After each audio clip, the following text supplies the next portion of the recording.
Good day, guys, and we are live with the Gameweek 9 deadline stream.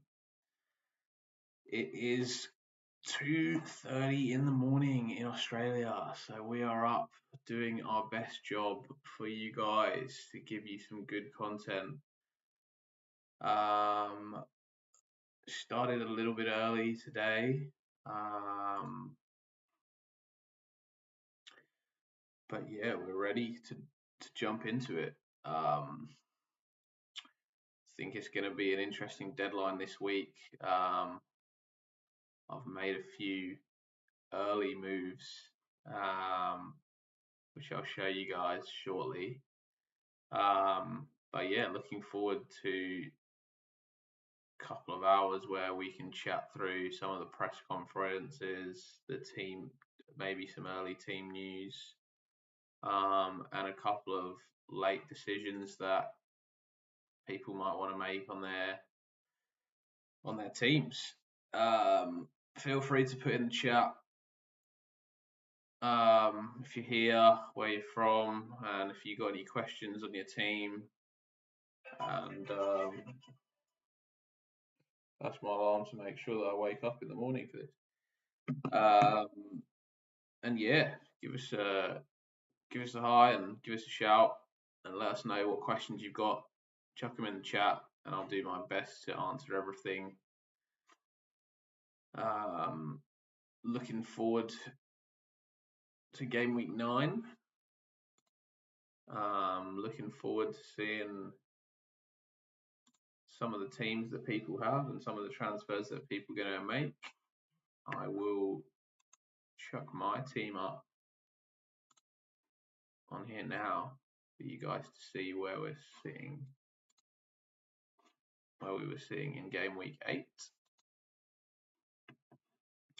and what moves I've made for Gameweek 9.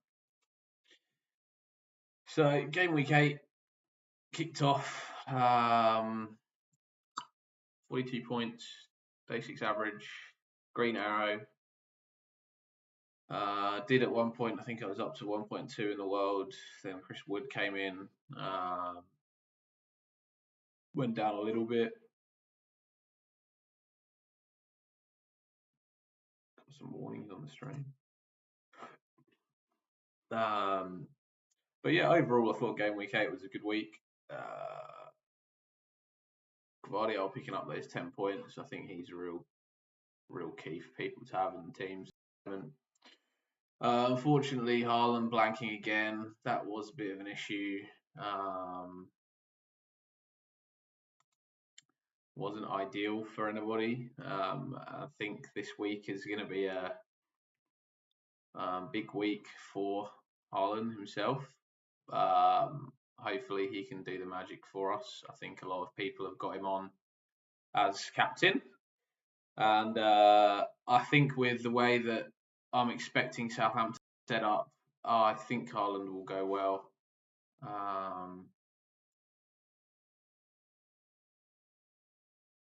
I'm looking forward to seeing whether he can get the job done for me.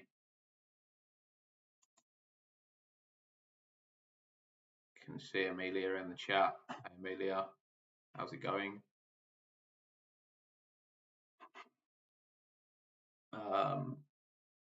Yeah, so I think just running through my team. Just waking up at 2 a.m. stream. Yeah, not an easy one getting up this early in the morning. But I want to make sure I give you guys all the best news. So yeah, here I am.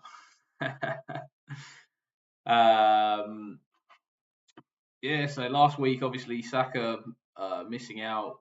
We didn't realise that this was going to be the case. 0 point for SAKA. Brought FaZe in as my 4 mil bench. I've got a big four at the back. Trent, Gabriel, Guardiola, Lewis. And my view is at the moment is that the clean sheets are so hard to call at the moment that if you can get attacking returns or you can go for the best defenses in the league, then you're in with a good shout of a good return from your defenders. Flecken in goal was more of a fixture-based one with Brentford's great run of fixtures at the moment. And I think that they concede quite similar to last year. They concede a lot of shots from outside the box, and obviously I'd like to sort of get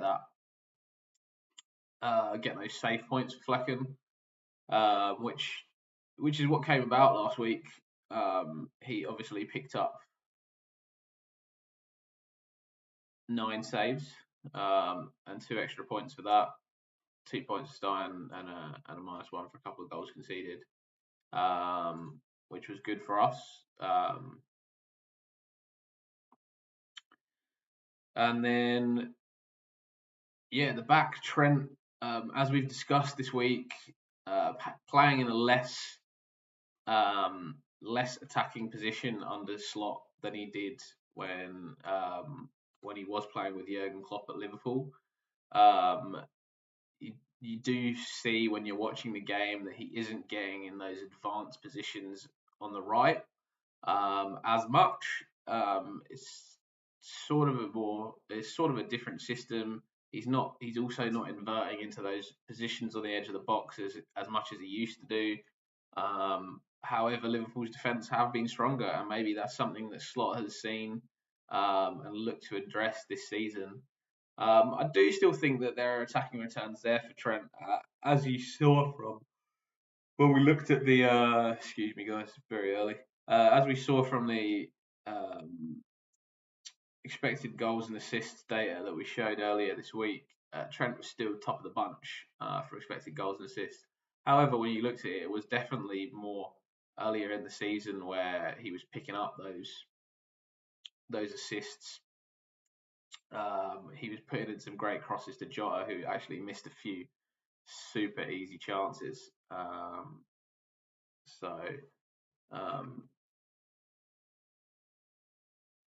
That was that was unfortunate.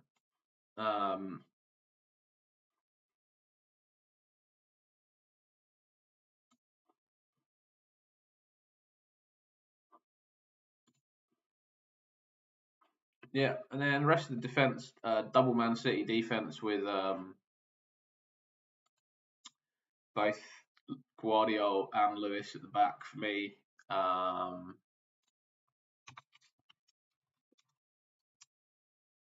think that's really important. Man City being one of the top 3 defences in the league and probably have the best fixture run of the big 3 teams coming up. So for me, I thought it was really a no-brainer to at least get one Man City defender in there. And with Rico Lewis seeing at the price point that he's seeing at the moment, he was just impossible to leave out. I think now he's at 4.8 mil. For me, that price for a Man City defender is just too good to look away from. I really think that he's probably one of the best options to have in here.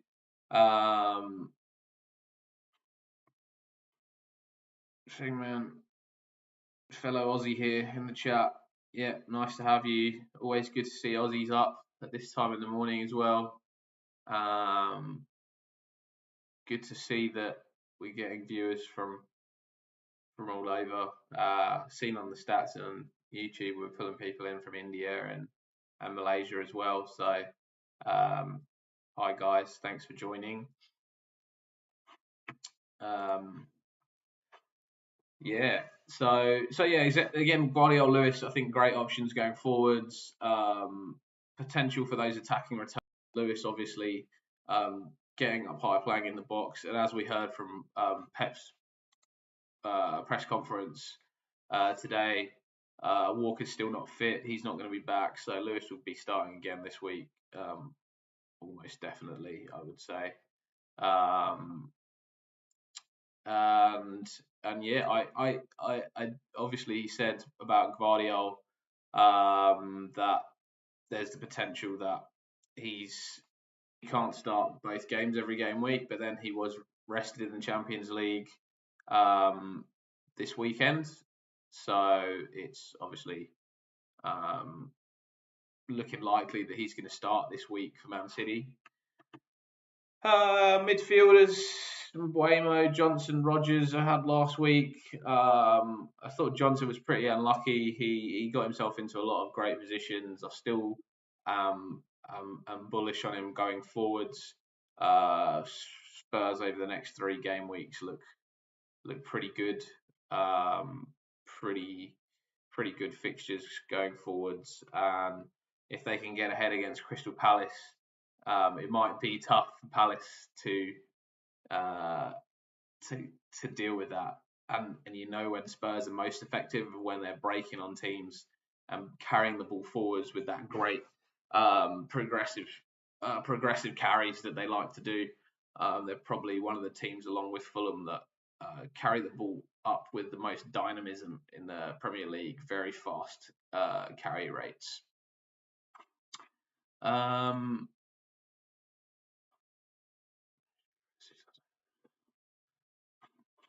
just some stream notifications.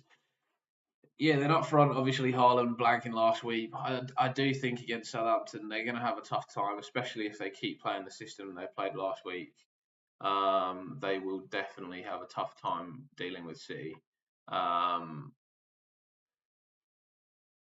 Watkins, for me, Watkins up top is just, he's been electric for Villa. I know, obviously, Duran started in the Champions League in midweek and scored a goal. But I'm expecting, obviously, Watkins to start again in the Premier League, and it's just sort of the rotation that they're doing there at Villa to make sure that they're keeping all these players happy. Obviously, not easy. Duran has been playing fantastically as well. But yeah, really good start to the season for Watkins. Hopefully, he can continue on in that vein of form. So maybe we pop over and see, because I've actually made some early transfer news, early transfers this game week, and I'll pop over to show you guys what I've done. Game week 9, big change right here. Mo Salah into the team for Saka this week. I've discussed this all week. I've discussed the pros and cons of taking out Saka, of bringing in a Palmer or a Salah, and I've gone for him. I've gone for the main guy, Mo Salah. I've brought him into my team, and the reason being for this is I'm really looking to attack those game weeks from 10 to 12, and I'm probably going to captain Mo in 10 and 12 against Brighton and Southampton. Obviously, I think, and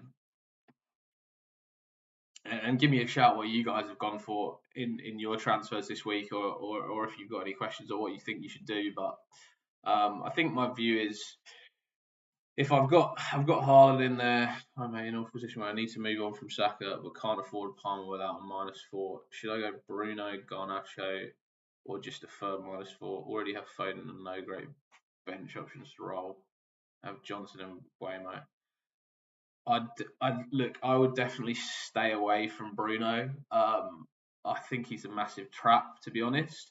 At the beginning of the season, I was a bit more bullish on Bruno because he was actually playing in that number 9 role for United before Xerxes and Holdham came in. At the moment, now he's come back into that midfield role. He's just not had the same attacking threat that he sort of looked like he had at the beginning of the season in that number 9 role. I know he's on pens, but again, United going forwards have not been amazing this season. And if you are going to go for a United player, I think Garnacho is more of the one to go for.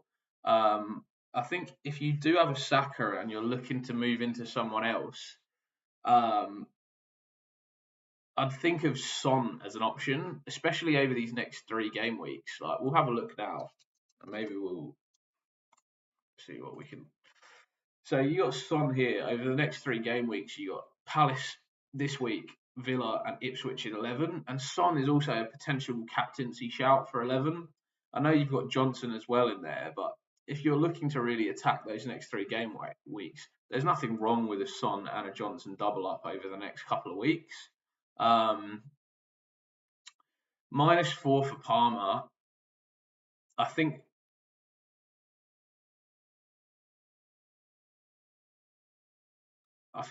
Son will start against Palace. I think he will. Um, he didn't play midweek for Tottenham in Europa League, so I think he started last week in the league as well. So I think he will start against Palace. I think -4 for Palmer, not a bad shout, especially if you're looking to captain Palmer over the next few weeks. For me, I would say Palmer's more of a captaincy shout for I think it's 12 against Leicester, and that's where I'm looking to bring him in. I'm actually looking to make a few changes in 12, sliding out of Haaland and going for 3 premiums in the middle with Salah, Palmer, and either a Saka or maybe a Foden, De Bruyne, Son. We'll see how it goes at that stage.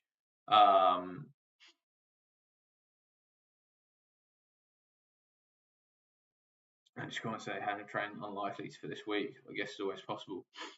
Yeah.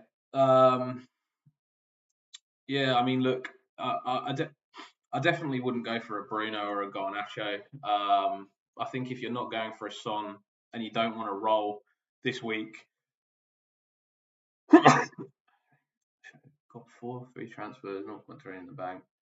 Would you do a Trent and Saka's Porro, Ain't Norris, Palmer? Yeah, so that's actually what I've done this game week. So I've taken out Saka and I've taken out Trent and I've gone down to a Porro. The reason being is watching the Tottenham game last week, and I think I was tossing up between Ait Nuri and Porro actually. And my thoughts are really just because of the Wolves defence, and I guess same for you, Orange Apple, is if you do have that ability to come out of Trent and go into a lower defender, such as a Porro or an Ait Nuri, I think over the next 3 game weeks, like that's a really good attacking option, especially if you've got those transfers in the bank. Like if you look at Liverpool's fixtures over the next 3 weeks, you got Arsenal, Brighton, and Villa. Like Brighton, yeah, they're defensively vulnerable, but as an attacking team, they have some really um, good attacking patterns that they're really well coached, and it's not. I'm not confident that Liverpool keep a clean sheet against them. Same goes for Arsenal and Villa. So I think coming out of Trent, especially over the next few game weeks, is a really strong option, and that's why I've chosen to do it. Especially as we talked about with Trent. With Trent not getting into those attacking positions for Liverpool under Slot, the same way he has been under Klopp. And then if you do then have the money to move Saka to potentially a Palmer or a Salah, I've gone for Salah. That's my choice based off captaincy. But then I would definitely use your transfers to go into that. I don't think Saka will start this week.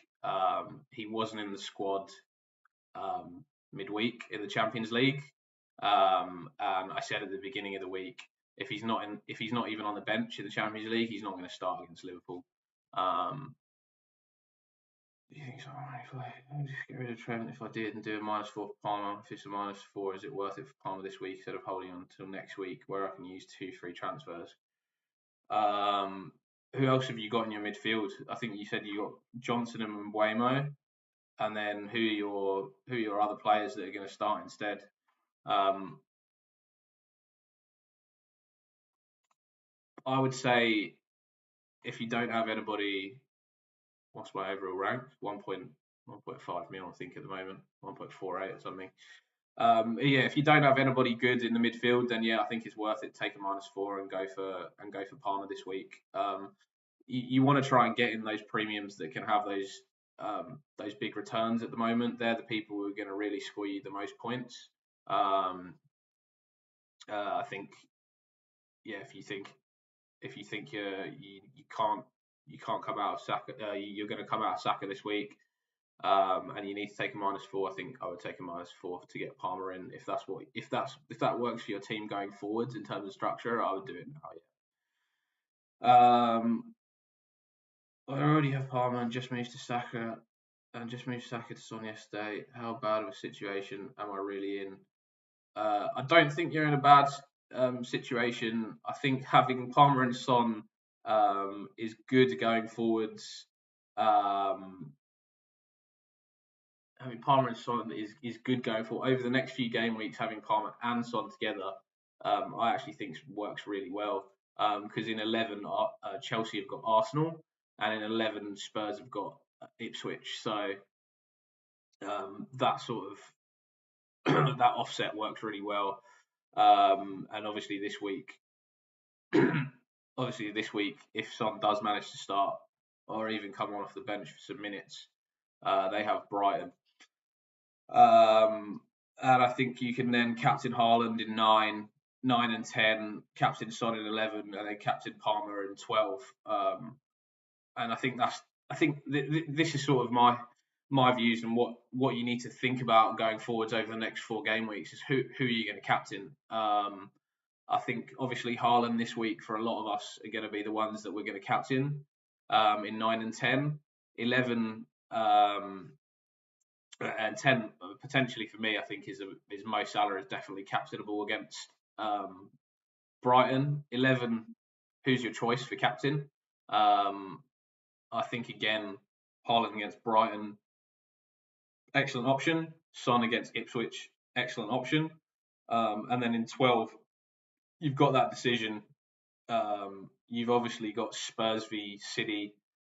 If you're still planning on sticking with Haaland, he could be a captaincy option in that game, given that Spurs are going to come out and play attacking football like Ange likes to play. However, if you are looking to move out of Haaland and into sort of that threemium in midfield, which I think is the optimal structure going forwards from definitely from game week 13, there's that period of time where if you look at those, if I kept Saka, has some good fixture runs after game week 11. I agree, but there is still potential to bring Saka back into your team from 12 onwards. So although you're missing out over these next few game weeks, I think Saka is likely to be. Well, I think he's definitely not going to play this week, in my opinion. And then going forwards, if we look at Arsenal's fixtures over those next few weeks, Newcastle, Chelsea, not easy games. Forest also good defensive team.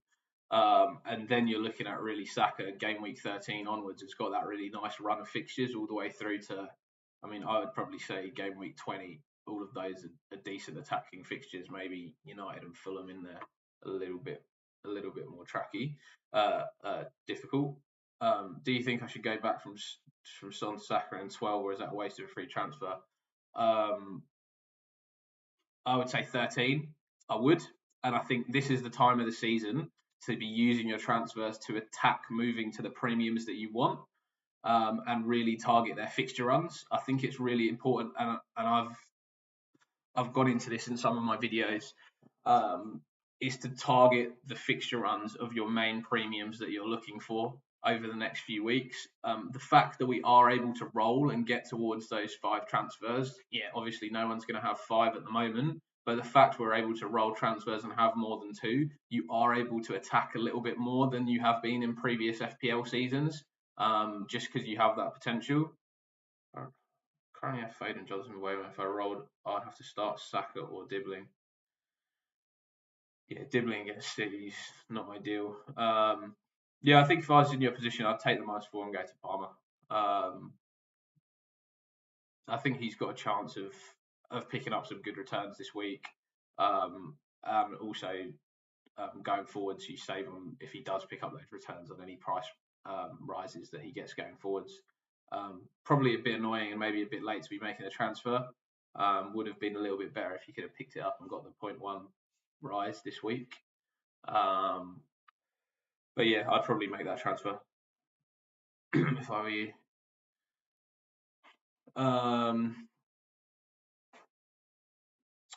Yeah, so maybe I'll run through some of the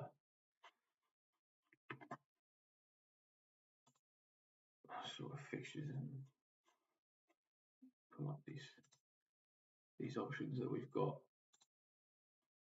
over the next few. I'll chuck over to our. We'll look at the midfielders. Yeah, so I think I was talking about this week. Palmer, great option. You can see here is 4 fixtures: Newcastle United, Arsenal, Leicester.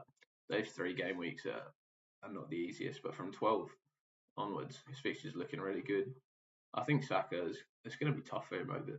I don't think he'll be back this week for the Liverpool game. Newcastle, Chelsea again, like similar to Arsenal, similar to Chelsea, like not easy fixtures, and Forest as well. Have been really good defensively this season.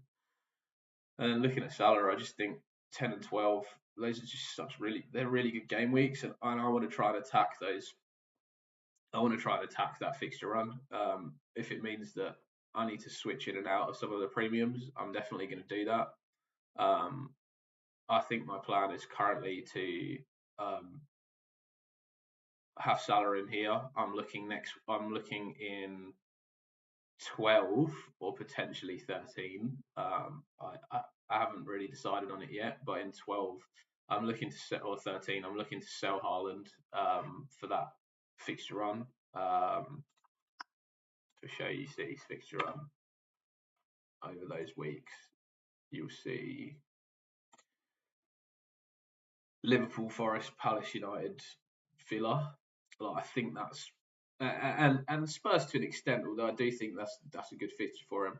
I think those 1, 2, 3, 4, 5 game weeks are an option where you can get rid of Haaland. You can go into a Palmer, a Salah, and a Saka in the middle, and then you can see that those Arsenal fixture runs over that time. You got West Ham, United, Fulham, Everton, Palace, Ipswich.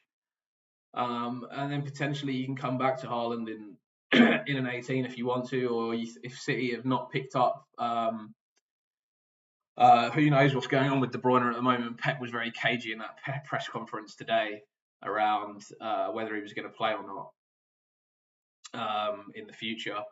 Sounds like he's not really recovering well from this injury, and his injury record has been abysmal over the last couple of years. So yeah, I'd look to try and get that threemium in midfield, and probably my team looks something like this going forwards. And maybe we'll go and do the plan FPL and look through the transfers. But I would, probably say my team would look something like this going forwards. I guess it's a decision between Johnson and Mbuemo at that point.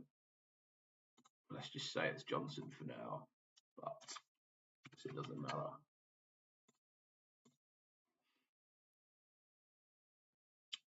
Yeah, and then I guess if that was an Mbuemo rather than a Johnson, then maybe you've got this budget to then look at coming back to it, or not far away from coming back to a Trent at the back.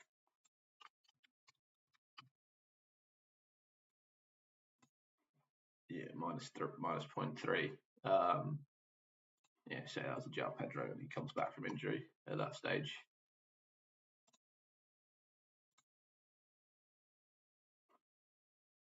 Yeah, that's probably the team that I'd look for from 13. You can also from 13, Brighton. Brighton have some amazing fixtures from 12. Their fixture run from 12 is just awesome. Look at that: Bournemouth, Southampton, Fulham, Leicester, Palace, West Ham, Brentford. So that's what I'm talking about. These next 3 game weeks, and you just got to think, how do you want to structure your team going forwards? I think it's really important this week to think about how you're going to structure your team going forwards, because this is the week that you're going to start thinking about switching around premiums. A lot of you are going to have Saka in your team.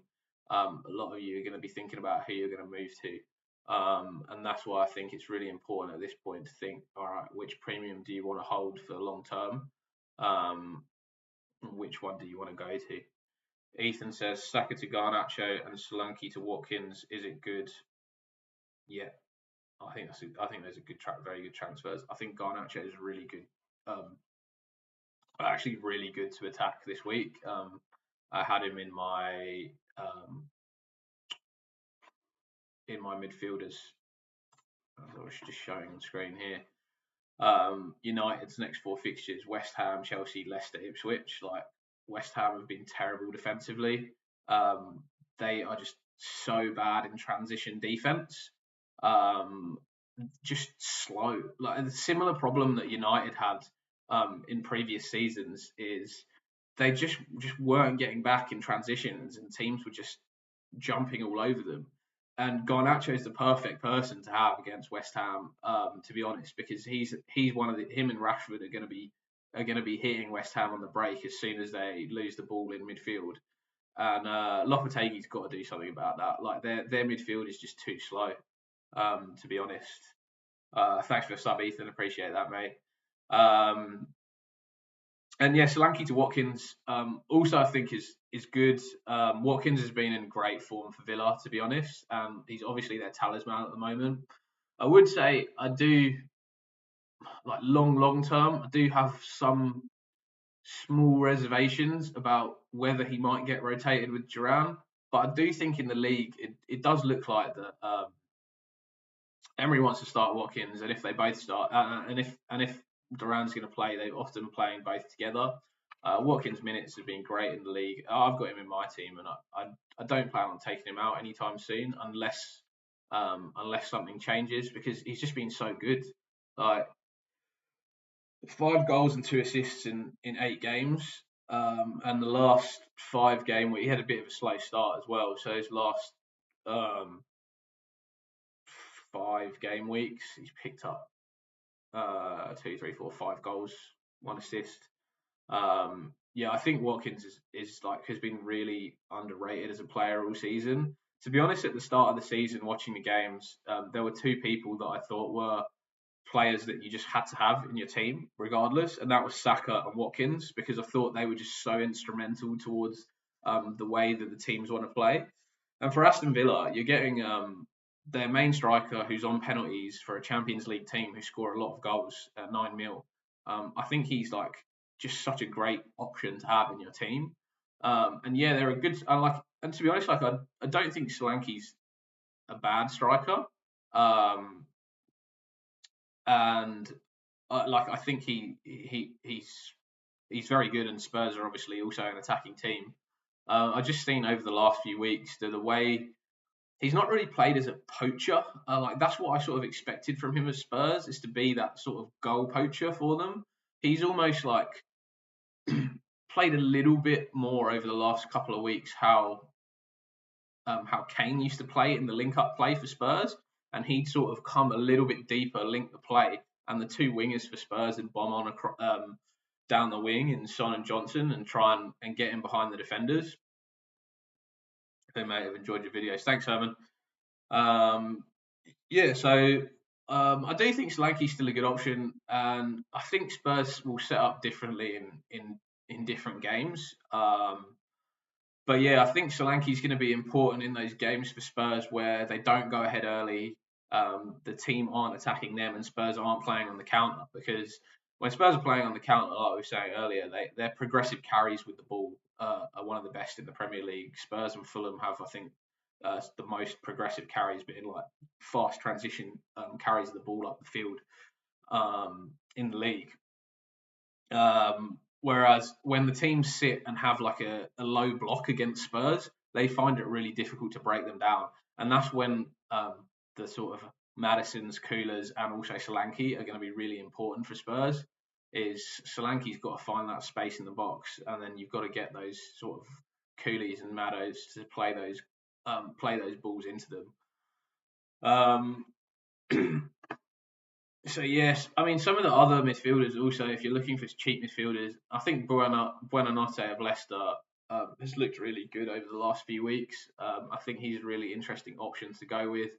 He's also interesting to go with if you're on a wild card this week and you don't want to go for Rodgers, who I think most people are going to have in that 5 mil price point. I think Buonanotte would be super interesting. Super interesting as somebody to go in for this week.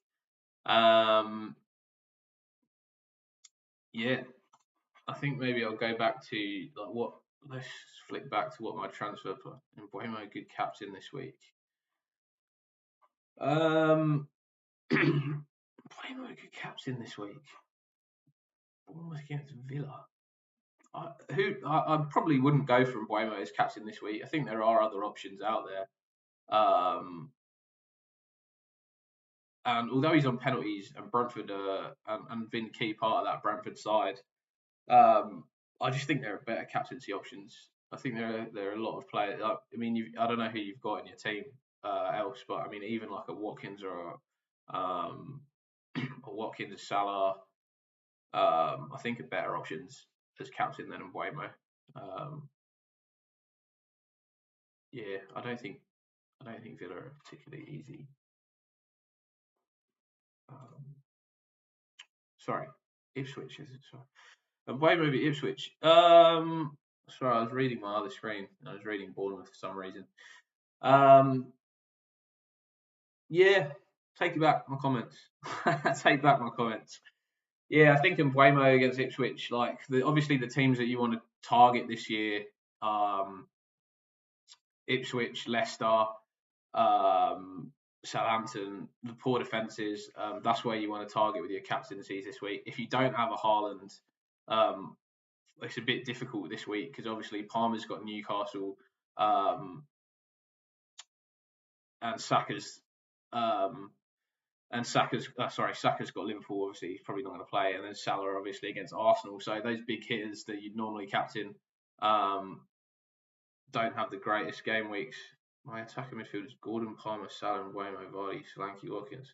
That's a really strong team, actually. Yeah, look, I don't hate the Mbuemo as captain. I personally probably go for Salah. I just have a feeling. Salah seems to perform well in these big games. These are not games that he doesn't score in. I also think Arsenal without Saliba and most likely Calafiori this week after he picked up the injury midweek in the Champions League game. I think a little bit weaker in defence. And then if you're missing both of those guys, you're missing Odegaard. You're probably missing Saka as well. Like how linked up are their team going to be together? Herman Chen, Palmer for captain. Depends what your team is, Herman, to be honest.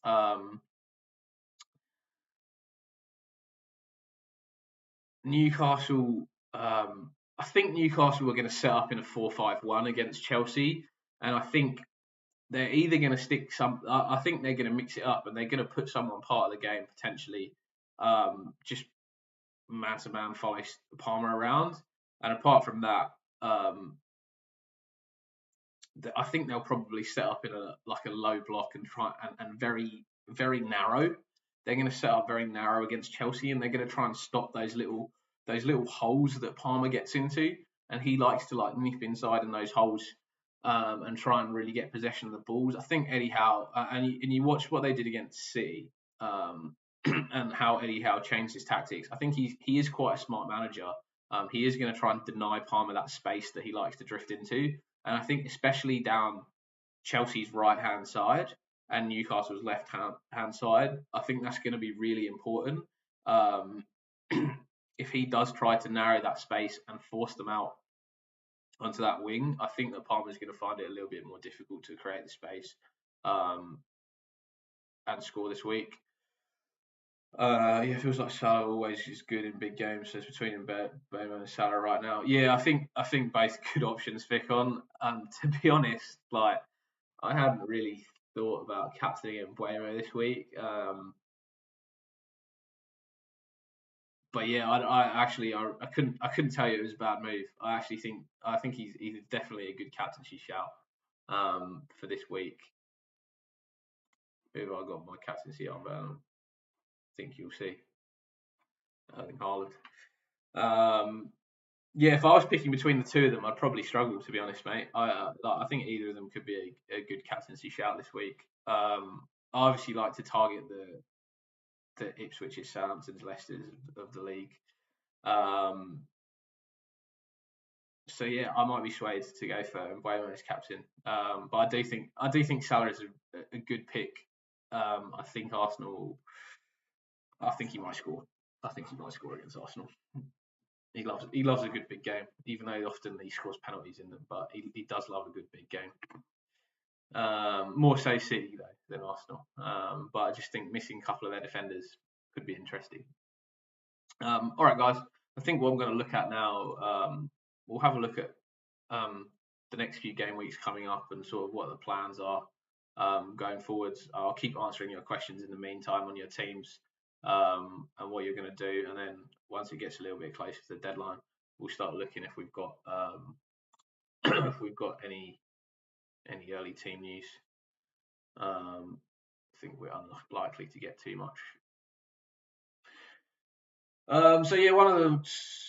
I'm feeling Gabriel is going to score, so I'm keeping him in the 11. Yeah, mate, I have a feeling Gabriel is going to. And I'll tell you why. It's because Liverpool don't particularly defend corners very well, and I think Gabriel as an aerial presence. And I've had this feeling all week. I've just had this feeling that he's going to pop up off the corner. The reason that I think that he might not potentially score off the corner is because I think Saka's going to be missing, and I'm thinking who's going to make those deliveries into the box, and are they going to be as accurate as they normally are, given that Saka's normally taking those in-swinging corners from that right-hand side. So that's my only opposition to that comment is that I do think that whoever the corner taker is going to be for Arsenal might not be providing as good deliveries into the box as Saka was previously. So guys, my plans coming up. So obviously this week, what I've done is I've got rid of Trent for Pedro Porro. And if you didn't hear me talk about it earlier, it was mostly through watching those Tottenham games recently. Yeah, not confirmed out Ficon, but I don't think he'll play. He didn't play midweek against in the Champions League, and he wasn't even on the bench, so I don't think he'll start against Liverpool for sure.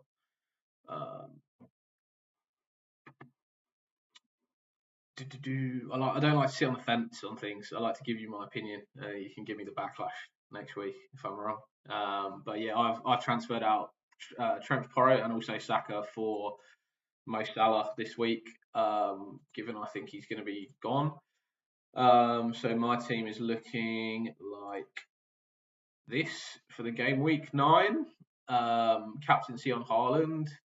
Game week 10, if we look at that going forwards, my captaincy is going to be a toss-up between Mo and Erling. And I think that depends on whether De Bruyne is going to be back. I think if De Bruyne is back in 10, which from Pep's press conference today didn't sound very likely, to be honest. He sounded like he had no idea when he was coming back, even though he has been pictured in some training. So if he does come back in 10, and I'm hopeful, I'll probably have the captaincy on Haaland. If not, and we'll see how Liverpool go this week as well. I might go to Salah. I think Salah's been actually. If you've seen Salah in previous seasons, I don't know how closely everyone watches the Liverpool games, but Salah in previous seasons has not been a clinical finisher. I know this might ruffle a few feathers. I used to watch Liverpool games with my dad religiously, and it would always be 3 chances. And then after the 3rd chance, we were like, oh, Salah's going to score now. No doubt. Whereas this season, he's actually been more clinical in his finishing, but also had less chances. I do think Liverpool have looked like a little bit more solid under Slot, but also less attackingly flamboyant. But I don't mind that. I think it's sort of solidified up the back a little bit, and maybe given us a bit less attacking impetus. But we're still a great attacking team. The only problem for Liverpool at the moment is having Alisson out. Alisson is basically for Liverpool really important to the way they keep possession. during the game. He plays out really well with his feet from the back, and it's really underrated how that contributes to Liverpool and how they keep the ball and generate chances. And you actually saw in the Chelsea game how surprising was it in the first half that Chelsea had so much possession. Um, I thought that was like totally unexpected for a team to come to Anfield and have quite a lot of the ball in the first half. And I think that stemmed from the fact that Kelleher is not as prolific with his feet. And there's sometimes it would go back to Kelleher and he'd have to play long because he just wasn't as confident as Allison is, keeping possession and rotating the ball around the back. Um, and just also like not as commanding. Like he's not as like Allison is just obviously one of the best goalies in the world, and having him not in the team for Liverpool is a big miss in my opinion. I think for Liverpool going forward. What rank am I thinking on? 1.4, 1.48. Where am I? Yeah, 1.48 at the moment. I was 1.2 until Chris Wood and Sells decided to knock up some points. But yeah, I think like to be honest, I started pretty well this year. I think I'm only going to keep climbing. Like I think my team at the moment is probably where a lot of people would like to be, or close to where a lot of people would like to be. I'm expecting to get a few green arrows over the next few weeks and climb up into the top 1 mil. I haven't used any of the chips so far either. So I played the wild card in 6, but I haven't used any of the chips that people have used above. So I think so far this season, um, things are going pretty well. I think my team value also has been really good. I've got 102.3, close to me 1688. Yeah, that's a good start. I think if you're around there at the moment and you're comfortable with your team, I think I remember what you said as well. Your team is looking pretty good. I'd say your team's probably excellent from 11 onwards. I think you just got to avoid the couple of weeks with Haaland at the moment against Southampton and Bournemouth. You're probably holding your breath in both of those matches. But yeah, if you can get through those ones, you're going to be looking pretty in 11, 12, 13 onwards. Yeah, so my sort of plans for those game weeks going forwards. Likely going to try and roll in 10. We'll see like sort of what happens in 10 and 11. I think one of those two game weeks, I'm probably going to have to make a transfer. If I don't have to make a transfer, I think the team looks good for both of those game weeks. I think that Man City defense is like just looking lovely as a double up going forwards. Obviously Spurs against Ipswich in 11 helps me out. The only issue is going to be coming in. I'll probably move Rodgers out for Adama in 11. I'll probably have Rodgers first on the bench. That'll be seeing how Villa going. I actually think Villa are going to be a really tough game for Liverpool, and I think Rodgers is probably going to do really well the way he carries the ball forwards at pace, and Liverpool have to get back in transition as well. And then game week 12 is probably where I'm going to be thinking about doing some crazy moves. I think I'm going to be looking into that Brighton attack. They have some really good fixture runs. And let's just say João Pedro is back in 12. If not, it'll probably be a Welbeck or even Ferguson. I think the Brighton fixtures, if you look at them here from 12, Bournemouth, Southampton, Fulham, Leicester, and they got a few other good ones after that. Be really good. And then I'm going to go take out Adama. I'm going to put in that main bloke here, Cole Palmer. And then I think it's a toss up really for me. And by that point, I should have. Yeah, look, if I'd rolled, I would have 4 free transfers at that point. I think I'll probably use one over 10 and 11, so I'll probably have 3. And then, yeah, looking at that, I think it's going to be Johnson that comes out. I'm probably not going to want to play him against City, so it will probably be a Johnson to either a Saka or a Foden.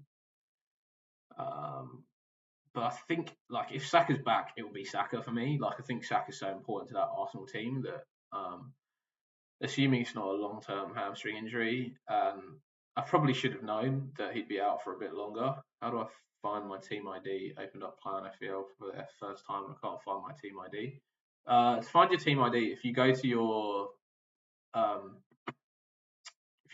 normal FPL site and go to the points for the game week, and your team ID, like I've got my browser hidden at the moment, but your team ID will be in your browser link. And then you can put that into Plan FPL and go through that. I think it's a pretty good website. There's a few other websites that I've posted in some of my previous videos. They're really good, like free planning links. I'll probably show you some of them later, and you guys can let me know if any of them sound good to you. Like FPL Gameweek is a really good one where you can see your mini leagues and like what people have used against you. And I think I was looking at Trent Alexander-Arnold's team and his game week. And yeah, I was looking at he used his triple captain in game week 2 for Haaland, got 51 points. And I was looking at some of his leagues that he was in with some of his mates, which I thought was pretty interesting. He's actually in one with a bunch of the Liverpool guys: Mo Salah, Diego Jota, Conor Bradley, Kelleher, Bacic, Robbo. Diego Jota's leading the way, but I don't want to spoil some of my future reviews of Premier League players' teams in my future episodes. So tune in each week to my channel where I'm gonna do a review of different Premier League footballers' FPL teams. I actually think it's really interesting. Like if you see Trent's team, like prior to that Jota injury, like he had Jota in the team all the way through. I think that gives you a lot of confidence that Jota's the main striker under Slot. And he would prior to this injury was going to be likely to be in the team each week. Also highly amusing for Trent last week. He had 2 guys that got sent off in the team. I don't think I've seen that ever. Having 2 red cards in your fantasy team in 1 week, that's unlucky. He's got some changes to make this week after having those 5 red flags. But yeah, tune in to some of my channels next week. Click that subscribe button for me now. I'm a new channel, so I give you some good insights into more from a footballing perspective on how to think about some of the teams, as well as the XG and the stats that I've been showing. I like to think I have a good understanding of the tactics in the football and how teams play. Yeah, some of the other good and interesting sites that maybe we'll have a look through. What's the time? 3:15. Got an hour. We can look through some of this stuff. I think actually some of the other content creators use this. I've used this for a while. It's called 11-a-fight. It's pretty interesting. They show your the Premier League team ratings for attack and defence. They're sort of averaged against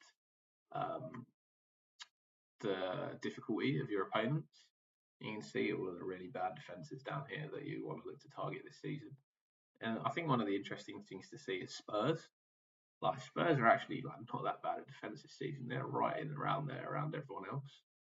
West Ham have been shocking.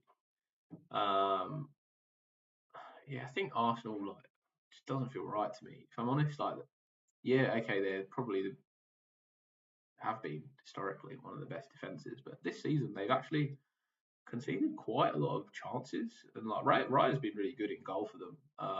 They haven't been as good a defence as I think they were in previous seasons. They've got some cool stats here. You can see these are the actual attacking and defensive ratings that correlate to that graph above and what their overall ranks are. And then I think one of the interesting ones is they have a Premier League table, but you can see how they've changed in overall rating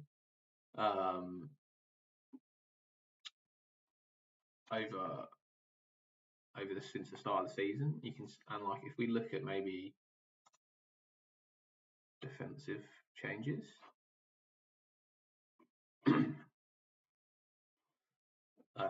backwards is is they've actually improved defensively since prior season. So you see Liverpool have got a lot stronger. Man City and Arsenal have actually both got weaker this season. I think that's definitely true. Like City without Rodri, I know I've got two City defenders in my team, but City without Rodri have just like not been not been as good defensively. But the next few game weeks they do have some good fixtures, and I'm backing the fact that you've got Liverpool, Arsenal, Man City, the three best defensive teams in the league, and you can see from these stats that that's the case. That because clean sheets have been so hard to predict this season, it's good to just have players from those teams in there because they're going to be the most likely teams to keep clean sheets throughout the season. And yeah, if you can target their good fixture runs, even better. So I think City over the next, even like to be honest, like the next plenty of weeks, have got great fixtures. And I think maybe we'll chuck up the fixture runs and talk about them a little bit later. What else have we got here? Yeah, those are. I think it's pretty cool. The stats on here, you can see how the teams have changed over the season. I think it's pretty interesting. 11 of 5. If you guys haven't seen it before, check it out. It's a pretty good free website to use for your fantasy team. What are the other ones that I use? So I can let you guys know while you're here. The elite ownership data. Yeah, I think I've put out a few videos about this. But while we're streaming, everyone's looking. Maybe we'll just chuck it up and we'll talk through some of the. Yeah, so this is all the elite 1000 managers and like their main ownerships. You can see they're coming out of like Gabriel and Trent Alexander-Arnold at the moment. Out of Saliba, obviously, and into like these Pedro Porres, Guardiolas, Lewis.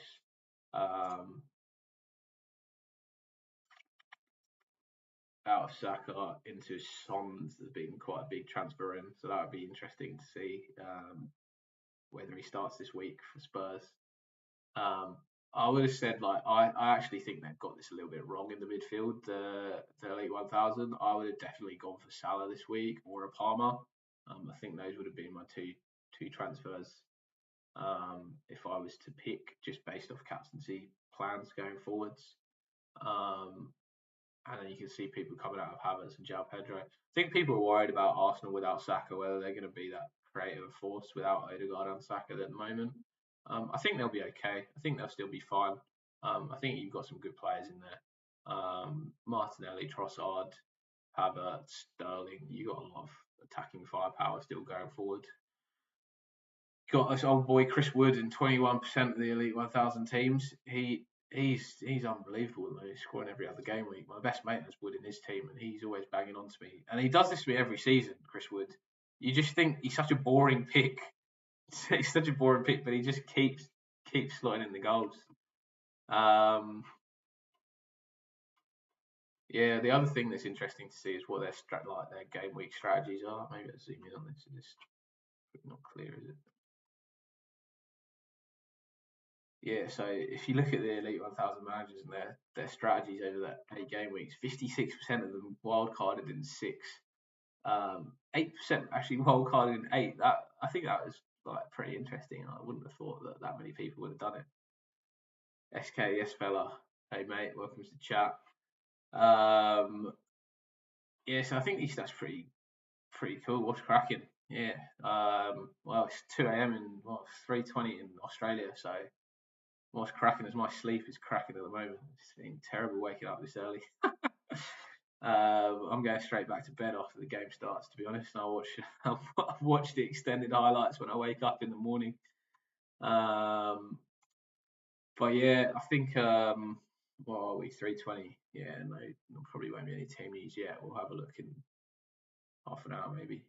See if we get any early team news on the game.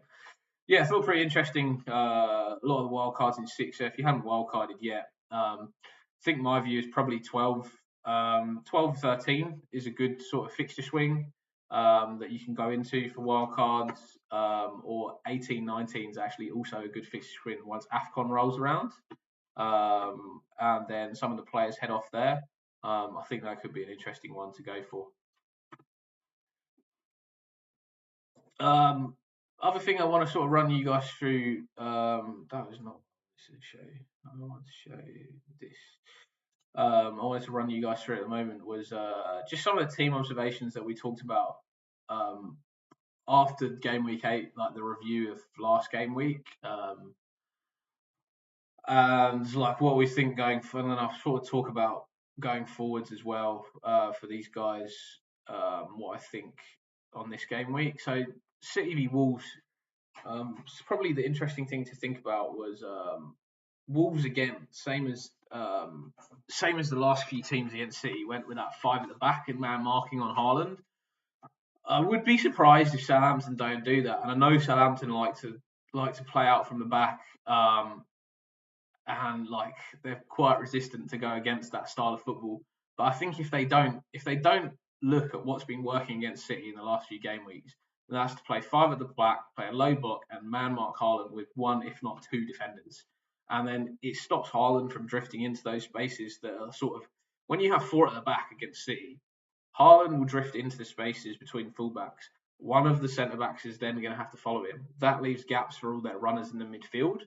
And then when City create those sort of spaces, that's when you have that. That's when they cause havoc. You get Foden, you get Gundogan, you get Silva, whoever's playing in that attacking midfield, drifting into those spots where Haaland pulls out the defenders from, and then it's just havoc. It's just really difficult to stop them when the teams have been playing 5 at the back, when one of those centre backs has gone out with Haaland, it's still left those 2 guys in the middle.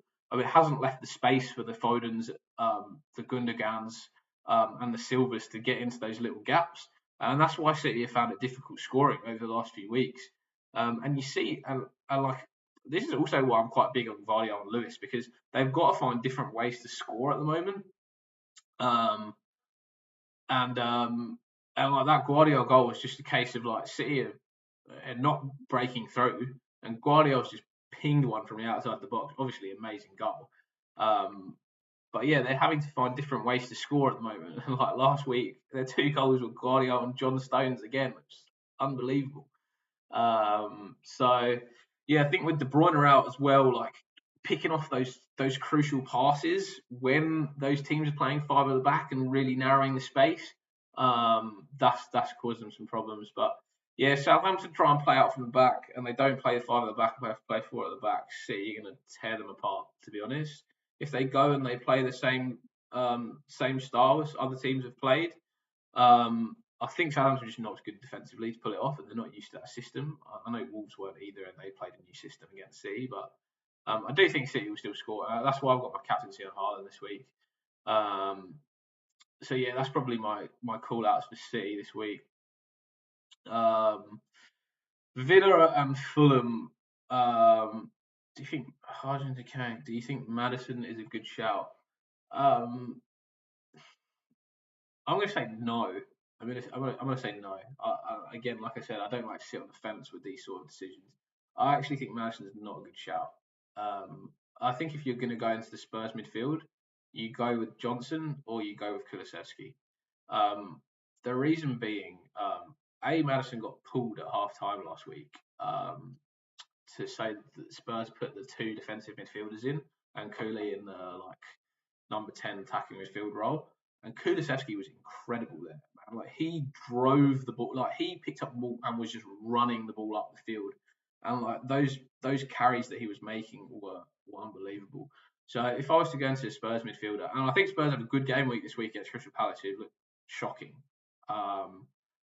Like really looked bad like this season, to be honest. But I wouldn't go for Madison.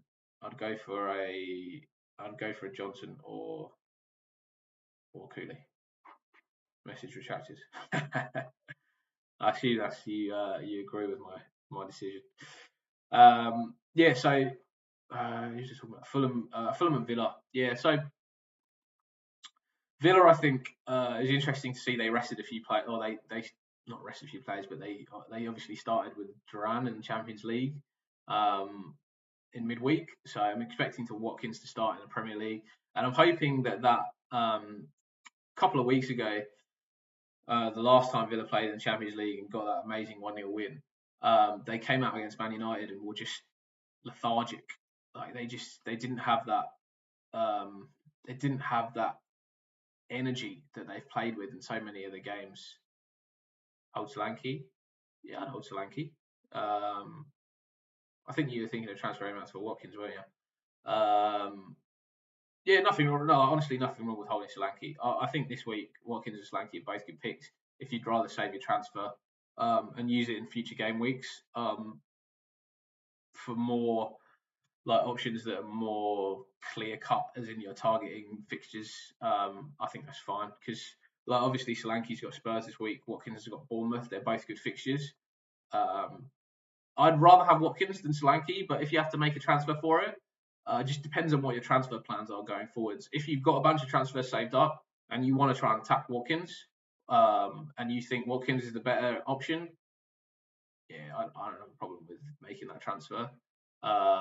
I think Watkins is going to start for Villa, and I think he's a talisman for Villa. He's on pens, like everything's sort of funneled to like getting that ball into him. And like the way he's just a complete striker, in my opinion. He can score with both feet. You saw last week he can score with his head. He runs in behind. He like makes very good runs. And the fact that he didn't start in the Champions League, I think is good for Villa because I think that means he's going to have more energy coming into this game this week against Bournemouth. Fulham, and I think we talked about him midweek in some of the videos. Raul Jimenez. So Fulham also have some really good fixtures to target over the next few weeks in Everton, Brentford, Palace, Wolves over their next 4. And yeah, I think Jimenez, if you're going to go for a cheap attacker this week, is just the man. Like if we look at even the stats, I know I'm more of a footballing analyst than a statistical analyst, but if we look at the stats for forwards, bear with me as I flick to it.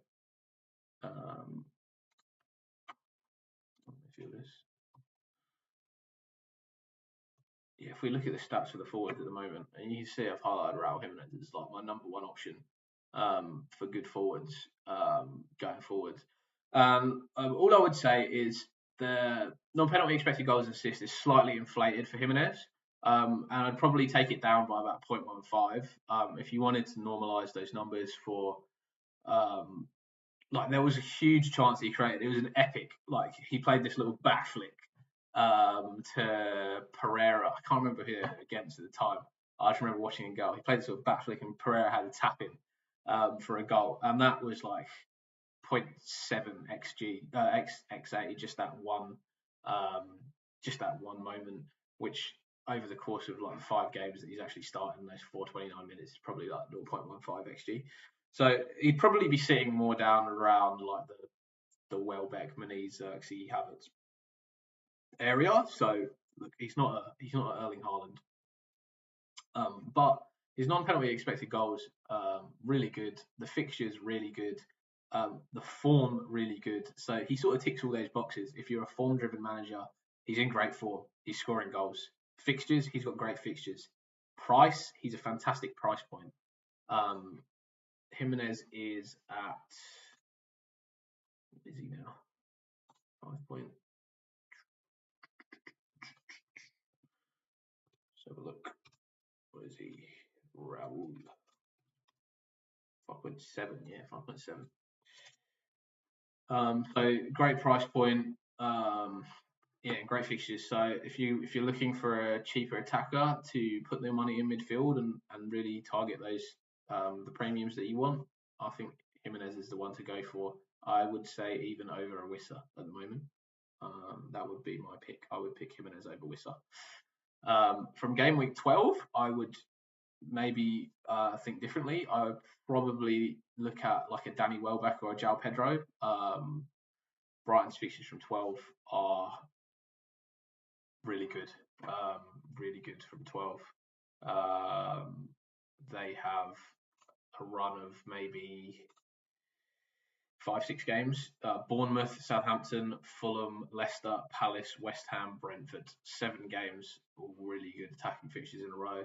I'm really hoping that João Pedro comes back from injury over that period because he's going to go straight in my team in 12. Am I triple captaining Haaland? I'm not triple captaining Haaland.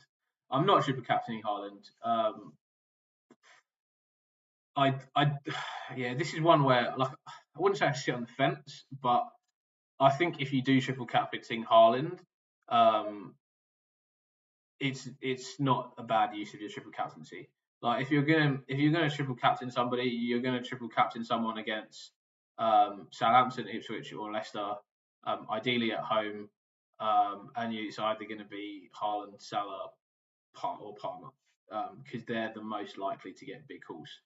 However, the reason I'm not triple captaining Haaland is I think there's going to be a double game week further down the line, which I'm probably going to go for. B, I want to find out what this mystery chip is, and I think having more information before I play my triple captain chip is just worth doing. And C, I actually want to use my triple captain chip on Salah just because if you look at the points Haaland's got, like he's had to get like a hat trick against these teams to get 17 pointer. And yeah, obviously he has the capability of doing that. I just do think it's a little bit less likely without having De Bruyne in the team. And I do think that like I'd be like if I was a Southampton manager, I'd look at how all the other teams have played City and play 5 at the back against them and play that low block and really like just man mark Haaland. And that's worked. And like City has struggled to deal with that. I can see Southampton not doing it, but it just makes no sense to me. If you're a Premier League manager, you want to try and get a point against City. They've obviously found that difficult, and then you can counter attack them. And their defence has not been good. So yeah, I wouldn't like me personally. I'm not going to triple captain Haaland this week because of that.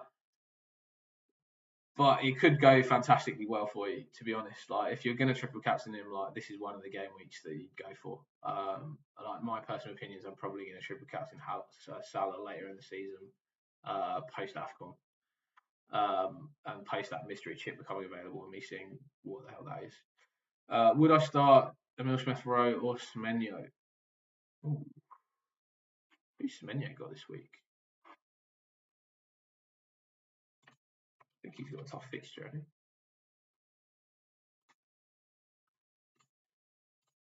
he? Semenyo got Villa.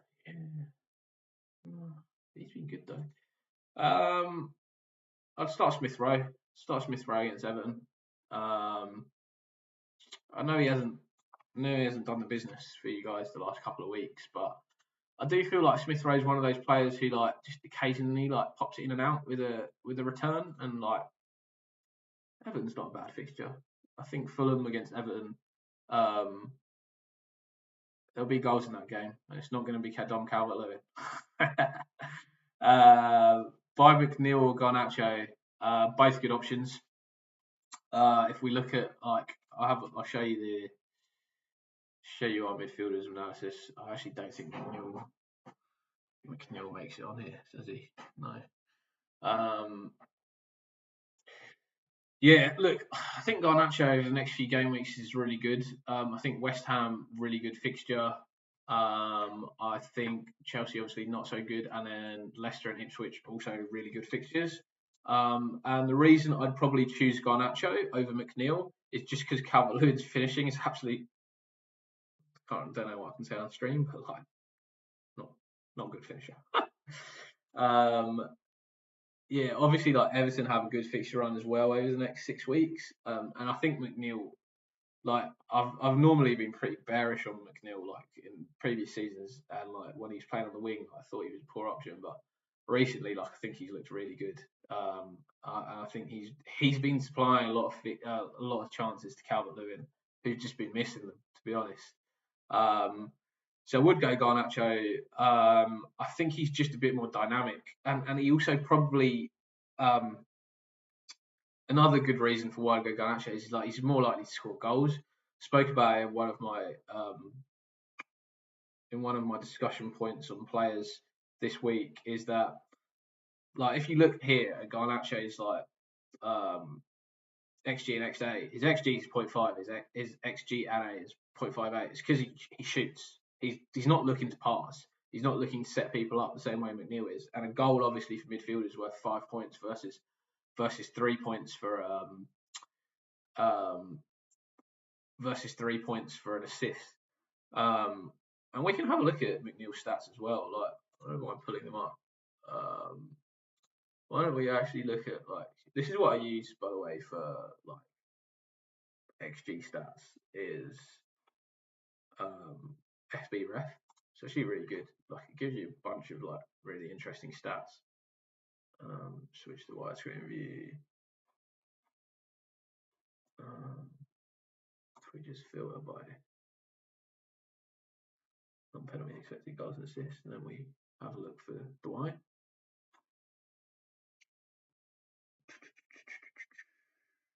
Dwight McNeil down here, 61. You see him on screen. I'll pull him up into interview away from my face. Yeah, so if you're looking at McNeil, and sorry, I can't remember which these fucking lines would hold. Yeah, so highlighted is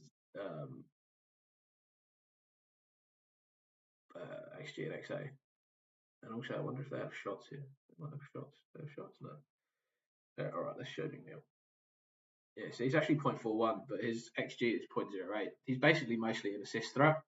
And that's another reason why I go for Garnacho. I think they've both got good fixture runs. But Garnacho A is a little bit more dynamic. I also think that this week against West Ham, and I was talking earlier on stream, West Ham have been really, really bad at transition defence at the moment. They're just slow. They just like similar to how United used to have these problems in previous seasons of like being really poor on like defending counter attacks. West Ham have got the same problem this year, and Lopetegui's got to change something because it's not even just like they're just a slow team. Like their central midfield is slow, their centre backs are slow, and like when they lose the ball, I think last week the 3 goals they conceded was Paqueta giving away the ball, and then teams just and it was just obviously Spurs great counter-attacking team, but they just bombed through them. And I think that's where Garnacho and Rashford are going to be dangerous for United. So this game week definitely, like, I think Garnacho is a really good pick against West Ham. I think he could score 1, maybe even 2 goals. So yeah, I'd definitely go Garnacho over McNeil. Thinking Saka, Jota, and Eze to Palmer and Buemo and Garnacho. Yeah, definitely do that. That sounds like a great 3 transfers. I'd definitely do that. All of those are good options. Yeah, lock those transfers in right now. Yeah, I mean, like, I don't think Saka's going to play. Jota also out injured, and we can see him here. I think this is another interesting one. FPL analytics, you can see all the injuries that are up at the moment, and all the doubts and stuff. I think Diego Jota, yeah, here is it, out injured. He's not going to play this game week. I don't think Saka's going to play this game week. Eze to an Mbuemo or a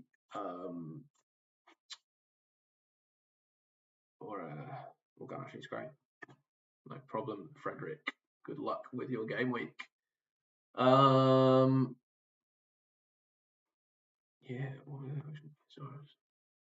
maybe we'll have a look at ESR and Semenyo. Look at their stats. Where's Emil Smith Rowe? He's here. Emil Smith Rowe, 0.31 expected goal and assist, 0.24 expected goals. And where's Semenyo? You can highlight them both. Alright, where is he?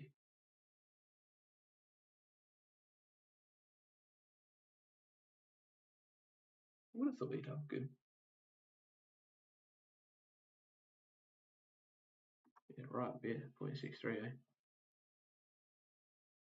Yeah, just a tougher game. I think I'd still go with Smith Rowe. Stats are not always like you don't have to always go for stats. I think like more of a I prefer to think of it from a more footballing perspective. I think the stats are there to help you, obviously, and like help you make your decisions. But yeah, I think with the fixtures this week as well, I'd go with Smith Rowe. I think Everton. It'll be an interesting game for the Everton. I think this week. See how the Everton defence holds up. I think Fulham are good defensively as well. They've been pretty decent this season from a defensive standpoint. So yeah, that could be a really interesting game. Be interesting to see how it plays out. I think both teams could. If someone scores early, I think there'll be a few goals in the game. I think if no one scores early, it could be like a pretty cagey game. Yeah, 3:43. Let's see if we've can see if there's any team news come out. Probably nothing yet.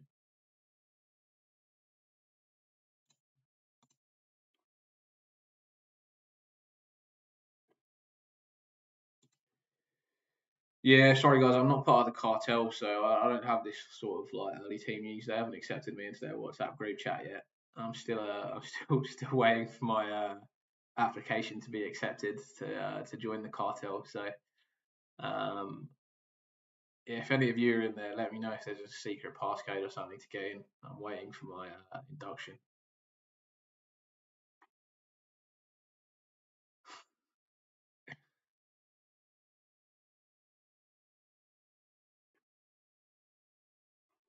Yeah, no, too fresh.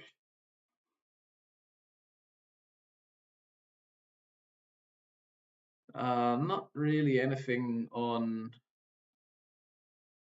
team news at the moment, to be honest. I'm not seeing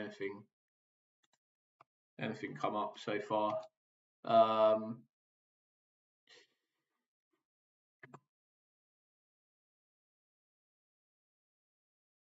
Yeah, nothing really floating about. Maybe I'll leave my midfielder analysis on the screen for you guys. I think that's probably where everyone's looking this week, like what they want to go through. I think the colours, like, bear in mind they're not specifically for this game week. I just think they're good options. Like, for example, Jota is obviously injured at the moment, but I think if he comes back from injury, he'll be a good option.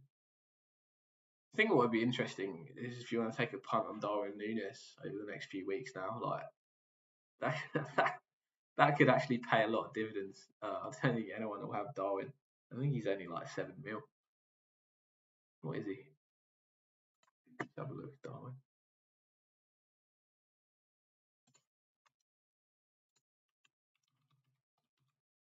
Yeah, 7.1 mil up front. I mean, there are a few good strikers though, so I think you don't really want to waste that striker spot on Darwin. It's too much of a punt. Too much of a punt. Interesting punt, but I think too much of a punt.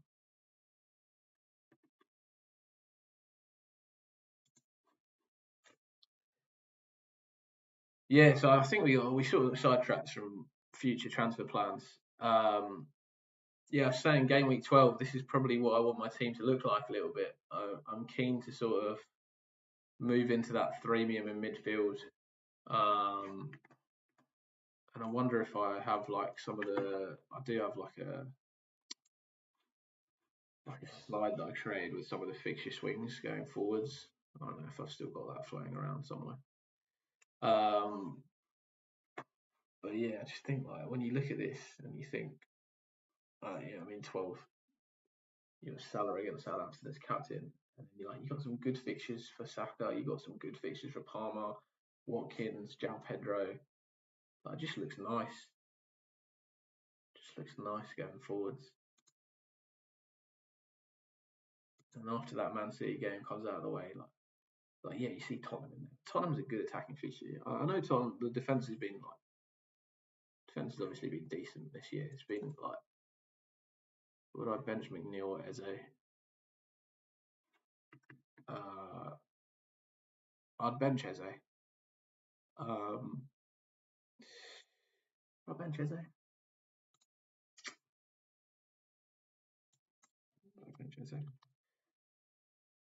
Yeah,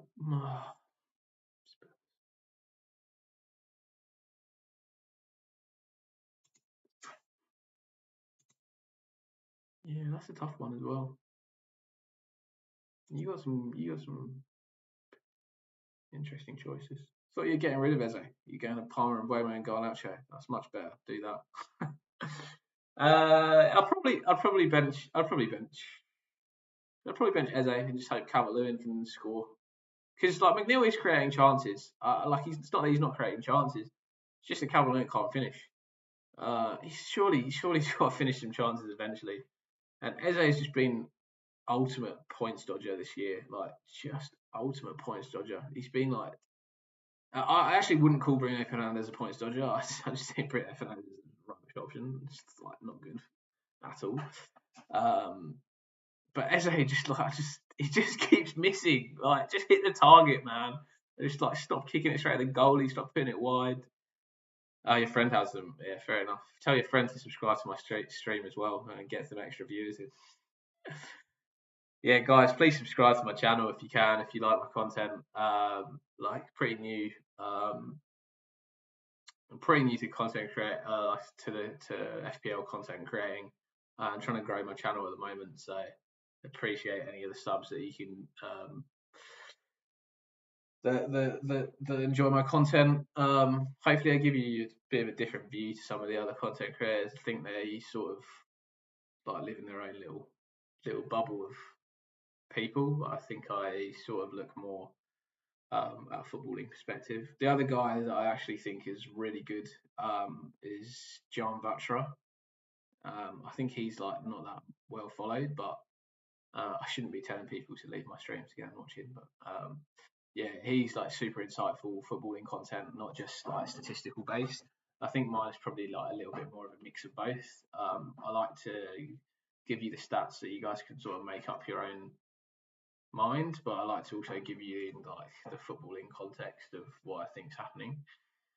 And maybe we should do that. Maybe we should go through this game week and give you some footballing context on what I think for the games over this game week. So,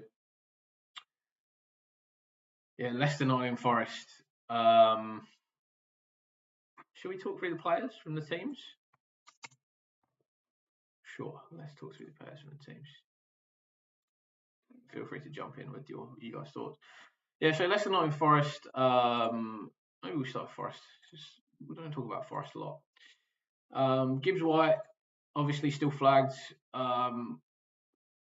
Think potentially not going to play this week. Probably not going to be good for Forest going forward. He's obviously a good driving force in that Nottingham Forest midfield. But I think the main I don't know if we talked about earlier on the stream, but I know we talked about earlier in some of my videos this month. Chris Wood up front for Nottingham Forest. Everything is sort of funneled into Chris Wood, and like their style of play, and the way they've played this season. They're also another team who look to make a lot of progressive carries up the field, and what I mean by that is running forwards with the ball at pace. Similar like to Fulham and to Spurs, like that's sort of Forest have often counter-attack teams, and Gibbs White's been quite big on that. And I think it's just like the sort of players that they have. They have the Alangas, the Hudson-Odois, Gibbs Whites, that are all sort of structured into that. And the same for their fullbacks, really. Like Alex Moreno, like loves getting up and down the wing. He has done also like in Spanish leagues before. Aina also gets forward. I'll probably butcher his name. I'm not very good with known pronunciations, being like English, but also living in Australia. Like honestly, impossible to. Everyone pronounces words differently. I think data and data. I don't even know what the correct word is anymore. I really don't know how to pronounce some of the words over here. It's just yogurt and yogurt, man. I'm losing my mind. I'm trying to keep my English roots, but when you live in a country for 7 years, you just naturally your words change to what they say, and then you go home and people slate you for it. Yeah, so partial sidetrack. Yeah, that's sort of the way Forest play is. They make those fast counter attacks, and then everything sort of funnels into Chris Wood, who's sort of like that end goal, end product on the ball. So that's why he's just been doing so well there at Forest, because he's the focal point of their attack. Like, yeah, they'll drive it forwards through the wings, but ultimately everything sort of comes back into Chris Wood. Against against Leicester, obviously this game week, I still think he's a good option. Slightly less so with Gibbs White out, but yeah, I think there could be a couple of goals for Chris this week. Also being on penalties, great option. Forest as well, obviously been a really good defence this year. If you are on a Game Week 9 wild card, Stells is a mad option as a goalkeeper. I think like if we look at like some of Forest's fixtures going forwards,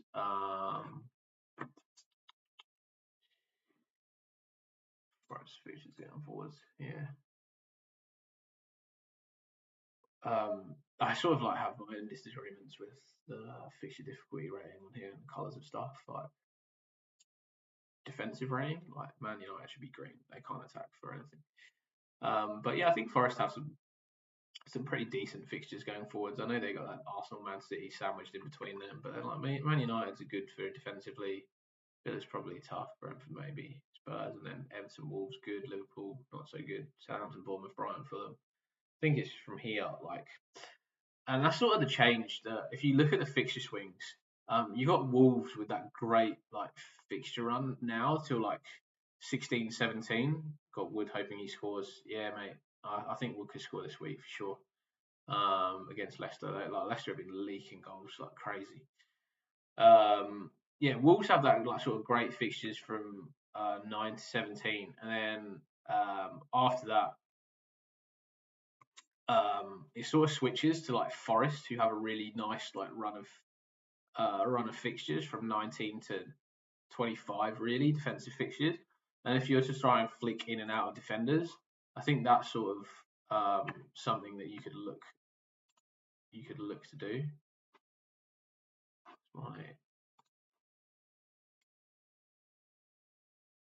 I could show this actually. I will show this. Bear in mind, like this is sort of like my draft notes that I've been making, but I'll show you guys since you're tuning into the stream. This is like my own fixture difficulty sort of calendar. Actually, I've probably got a better one for defense. Maybe I'll show the defense one. Yeah, so I've got like different ratings for defense and attack. So I'll show the defensive ones first. And so you can see here like this Wolves fixture run. Do I need to zoom in for you guys? Can you see it? I'm going to zoom in a little bit. Yeah, that's probably way nicer. Yeah, you see this Wolves fixture run. Oh, look at that. It's unreal until 18. And then if you look at Nottingham Forest after that, you've got Forest here until 25. So it's kind of quite interesting. They kind of like tag on really nicely from one another. And then like straight after that, look at the Wolves fixture run again till 31. Really nice. So if you were to flick in and out of like 4.5 million defenders, you could go like an 8 Nuri or Semedo, switch into like an Aina Moreno, and then back into 8 Nuri or Semedo. So that rotation sort of works really well going forwards. Like it's just like one defender transfer that you need to make, which is quite nice. I actually did a slide on this, which I probably don't have anymore, showing some of the good fixture runs. I'll try and pull out.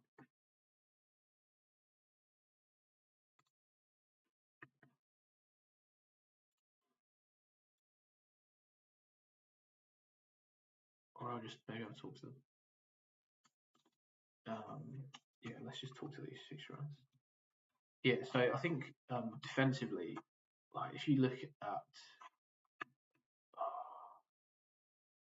if you look at some of the fixture runs here, Arsenal have a fantastic fixture run. So they go really all the way. And like, I don't want to. This is probably where I would look at like really moving out of people,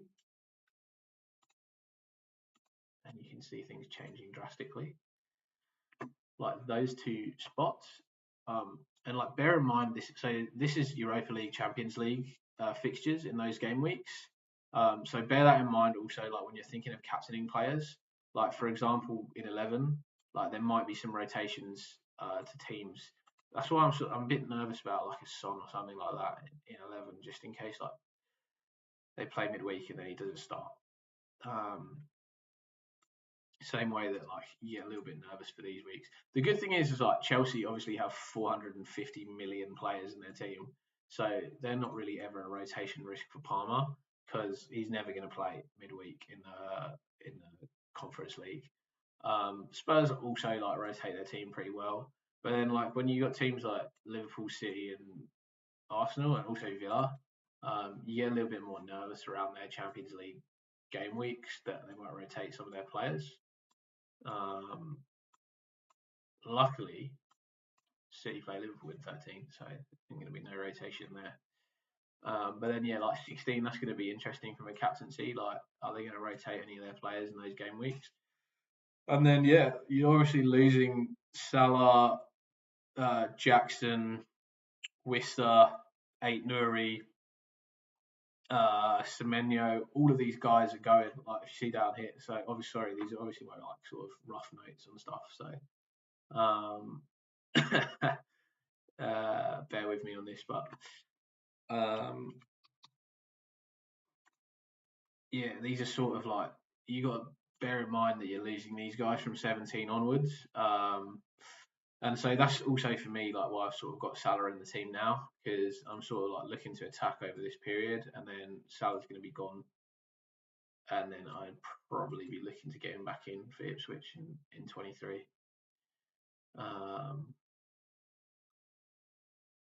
Yeah, similarly for like Nico Jackson, I just think he's not really like yeah, you've got those Leicester and Southampton games, but then he misses this really nice run of fixtures for Chelsea over 17-22, which is probably why I'm not keen on getting him in up front, and I can see like there's a few other good options to go for. Yeah, anyway, we're talking defensively. I think defensively, like have a look at City, right? Look at these fixtures for City. Like it's always like it's just good. Like all of this is really like not bad until 23. City just got great fixtures. That's why I've got a double up in their defence. Like them and Arsenal, and like I think probably the discussion point comes around this like Arsenal fixture run here as well. Is like maybe that's the time where I switch from double City to a double Arsenal defence. But I think like got to wait and see how Arsenal go over the next couple of game weeks with no Saliba, no Calafiori. And like maybe once Saliba gets back, I think he's back for Chelsea. Yeah, he'll be back for Chelsea. See how the Arsenal defence is going. Hopefully they'll be up and running by then. And then you have to think like, who do you think is going to be nailed down in that team? But yeah, we'll see how we go. At the moment, I'm pretty. I think like Vardy or Lewis is like a really nice double up to have. I know we're on this, but I'm just going to have a quick look if we can see any team news. So we've got now half an hour till the deadline, guys. So get your teams in ASAP.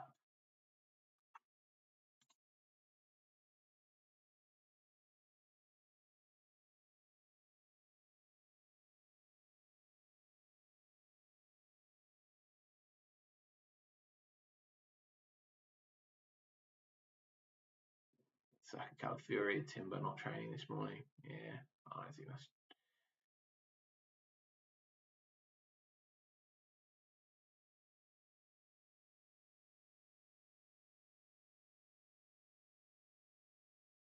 Yeah, Son looking like unlikely to play this week, which is going to be crazy for some people who've moved into Son.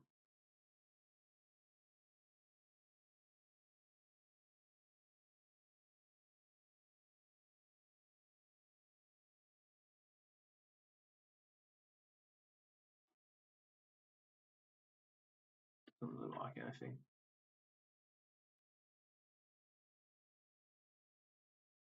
No, it doesn't look like we've got really anything so far. Yeah, maybe we'll just carry on talking about this then. So yeah, like I think like this is obviously a big fixture swing for Arsenal in 12 and 13. And then around 18, 19 is where like that Arsenal fixture swing starts to end and starts to get a bit less good. I'd probably say 19. And then if you look at it around there, that's also where Liverpool's fixtures start to get nice. So yeah, well, I guess we'll see. Like that's probably where I'd look to be getting Trent back in. Obviously, I've taken him out this week.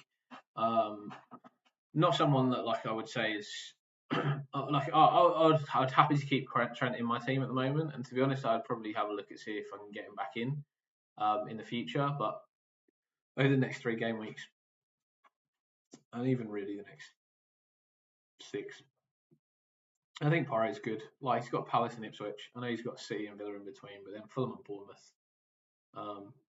I think still good fixtures from a defensive point of view. I might end up keeping Porro all the way through to 16 and then swap him out and maybe in 17 for Trent.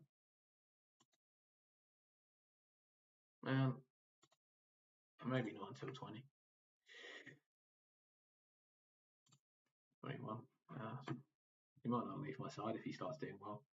Yeah, like actually, like one of the reasons that I went for Porro this week, I should say to you guys, is like I was watching the Tottenham game, and like I've been tossing up Porro versus Aït-Nouri, and like obviously, like you're looking at this Wolves fixture run, you're going, mate, you got to go Aït-Nouri, but I just wasn't like fully confident with Wolves yet. Like I just wanted to wait and see a little bit longer, and I think you can afford, like if you're not making that transfer this week, you can afford to wait till game week 11 and target like their fixture run's so good for so long that you can afford to wait and see in 11 and then move to these guys. Then like that's probably when you wanna move. I don't delete them. Accident. You can see my sneaky transfer plans in the future that I was trying to make just for you guys on stream. I'm going to share this again.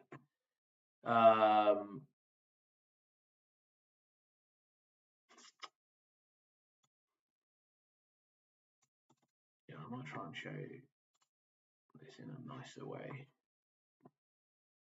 actually, for you guys. Let's see. Yeah, this is nice. Here you go. Yeah, this is probably a nicer way of seeing the fixture runs that are coming up. So this is what we're talking about, right? Those game weeks 12. Those game weeks 12 and 13, and the game weeks 18 and 19, and then obviously just like being careful of that AFCON fixture period. So yeah, defensively, like Flecken, if you still got him, keep him in. That was when I was thinking of moving like a Flecken for a Raya. I don't know whether I'd do that, to be honest. I might even like hold him until Forest's fixture run picks up in like 19, and then go to like Stells. City, obviously, good defensive fixtures. Liverpool, then sort of their defensive fixtures come in 18, 19. So you can see how Arsenal moved to Liverpool in that sort of time. So that's probably another week that if you're on wild cards, those are the sort of times where that fixture swing changes around 18, 19, the same way that it changes here around 12 and 13. And that's probably what I'd target for either wild cards or also like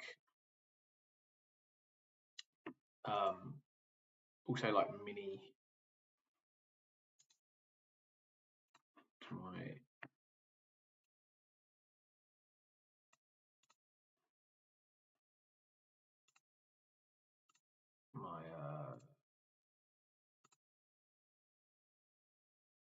video break, did it? Let's sort it out for you guys. Sorry.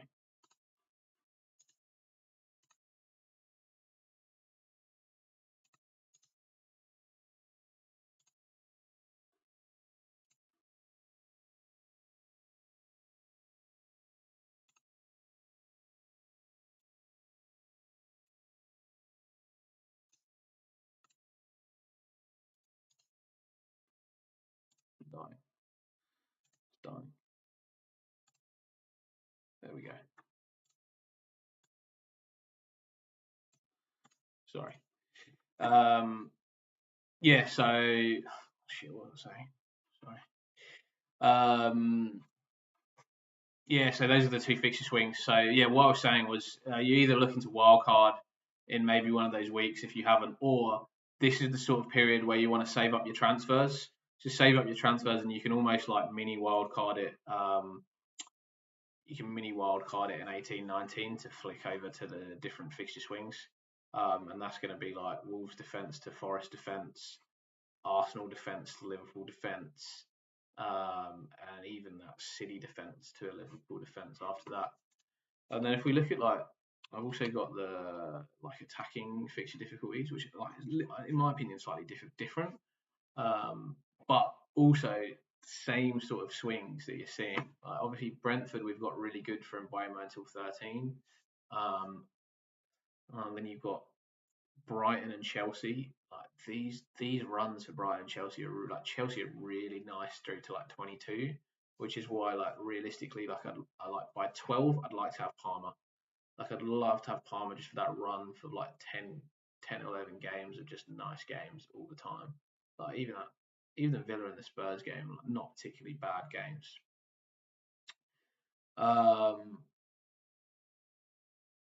Yes, I think have a think about that this week when you're looking to move your guys in and out.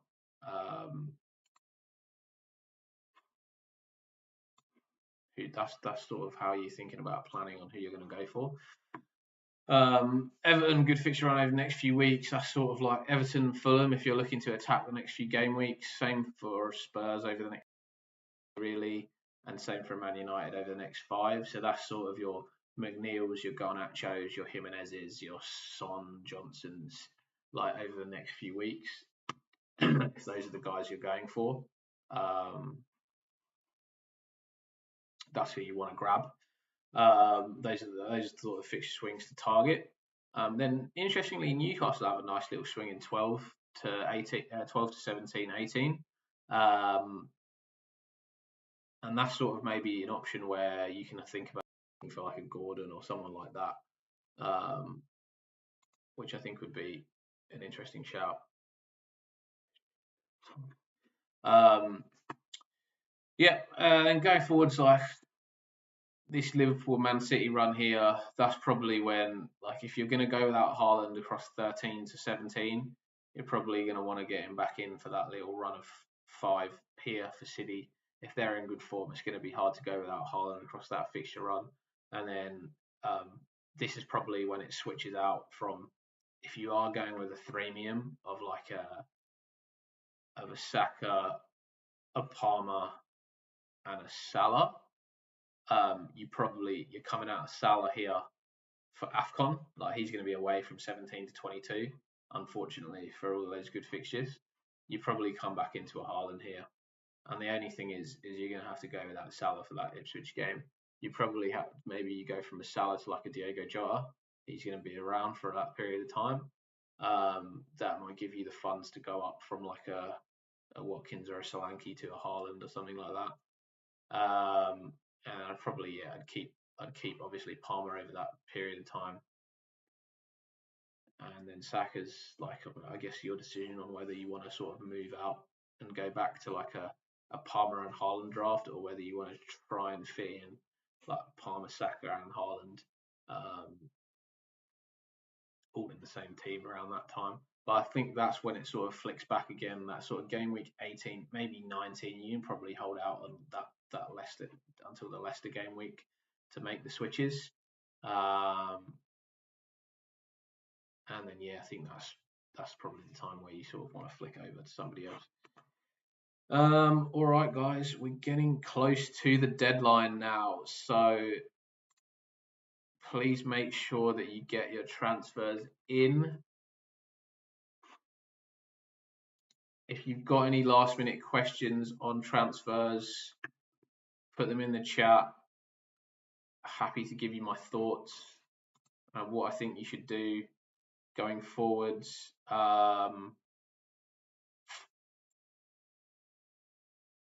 Yeah, I think obviously I've given my thoughts on a Salah, given my thoughts on a Palmer.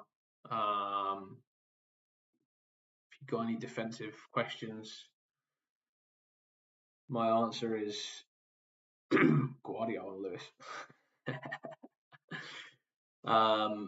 Yeah, what we got 17 minutes now till the deadline, so not long to go. So might think about finalising your decisions now. I don't think we're going to get any late team news or any important late team news other than this Leicester Notts Forest game, which not really anything to talk through. I'll have a look. Let's have a look if there's anything out there. Let's have a look if we've got anything.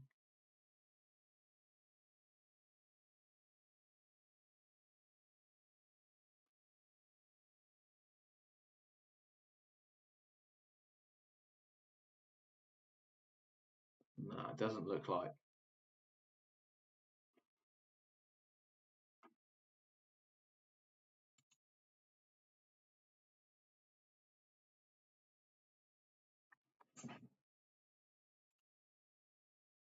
My FPL Gameweek 9 team selection in today's video.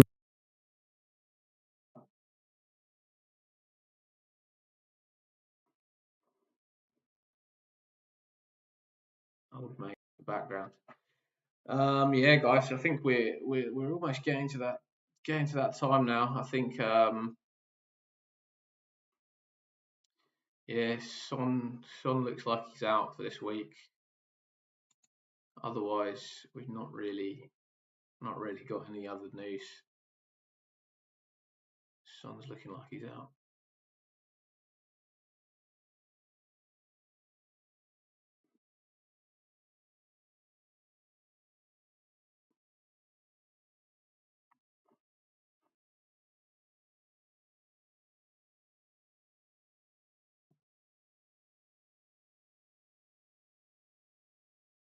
Bruno to Brennan Johnson and Son to Palmer. Yeah, I like that as a shout. I think you should definitely do that. Definitely make that change. Triple captaining Haaland. Yeah, triple captain Haaland. I don't hate it. Like I said, I'm not going to triple captain Haaland this game week just because I'm still interested to see what happens in that mystery chip. I do think Southampton surely have been looking at how teams have defended against City in the last few weeks and are going to make it difficult. For Haaland going forwards. I would be really surprised if they don't play that five at the back. Well, no, that's a lie. I wouldn't be surprised, but I just think it's a terrible decision from a Premier League manager to have watched that and then still try to play four at the back against City and not man Mark Haaland is just crazy. Gabriel or Vandenberg? Gabriel for me. I think potential for Gabriel to get attacking returns, like he can come in off corner. I was saying earlier to someone on the stream that I thought I had a funny feeling that Gabriel would score against Liverpool. I just think that like he's an attacking threat off corners, and Liverpool don't defend corners particularly well. And I say that I've got him on my bench, so practice what you preach, right? Got Haaland as captain. I got Watkins as vice captain. Now, probably turning to thinking about my own team here, because I've been talking to you guys about all your teams and thoughts going forwards, and I got to have a look and think, am I comfortable with Gabriel on the bench? I think so. I think like the change would be Adama, and I think Adama's got a chance against Everton of getting some goals. I know he can't finish for love nor money, but neither can Calvert-Lewin, and he's still playing up front for Everton. So Saka, Saliba, and Diaz to Palmer, Johnson, and Porro for no hits. Yeah, do it, definitely. I would definitely do that. Trent and Guardiola would do.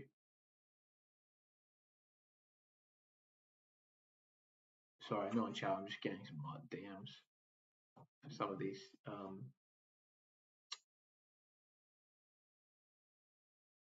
Who do I start? Porro or Aït-Nouri? I would start Porro. I think Palace are really poor offensively. I also think if you watch Tottenham's last game, Pedro Porro was like creating a lot, and I think he's important for when you get that low block at Palace. They're gonna like if Spurs don't score early and Palace sit behind the ball, Spurs find it quite difficult to break those teams down. And Pedro Porro has been whipping in those sort of early crosses into the box. I think that's where you might see like a Porro to Solanke assist goal. I'd definitely start Porro over Aït-Nouri. I think Wolves. You just don't know. You don't know what they're like. I think Brighton also Brighton are a good team. Brighton are very well coached. They have really good like attacking patterns that they're coached in. I think they'll score. Aït-Nouri, yeah. I mean, attacking potential maybe, but yeah, I would definitely go Porro. Yeah, almost there, guys. 10 more minutes to the deadline. Please subscribe to my channel if you can. Really helps with the viewership. My channel's still pretty new at the moment, so every subscriber really helps me. I'll try and continue to answer your questions right up until the deadline. I think it's actually always good to come into some of these like streams where there are less people in them. It's easier for me to answer a lot of your questions, and you don't need to pay for super chats either. So questions in the chat now. No problems, Richard. Good luck this game week. Yeah, get your questions in the chat now, and I can answer them in these last 10 minutes. Hopefully, sort out your teams. Gabriel or Adama? Yeah, I think I'm pretty comfortable with my decisions, to be honest. Haven't got any wrong this year. Touch wood. Why did I say that live on stream? Haven't got any wrong this year with my transfers or with my benching. So maybe this week's the week. Who do you guys think the best scorer is going to be this game week? I don't know. I think I'm a triple captaining Haaland. No, and I said that I don't think Haaland triple captain is the right option for this game week. A few reasons. A, I think we should wait and see what happens with that mystery chip later in the season. B, I think for Haaland triple captain to pay off, he really needs to score 2 or 3 goals, which obviously is possible. But even then, like because goals for forwards are only 4 points, I would rather use my triple captainship on a Salah later down the season, potentially in a double game week. Number 3, I think if you're a good Premier League manager, you would have learned from seeing how teams have defended against City in the last few weeks. And I'd like to I just think Southampton will probably play 5 at the back and 1 man marking Haaland, and just make it more difficult for them. I still think Haaland will score, and that's why I've got my captaincy on him. But I just don't think triple captain is the right option for this week. Personal choice. I think you can triple captain Haaland. It's obviously like one of the like devil's advocate. It's obviously a game week to target. Southampton, Leicester, and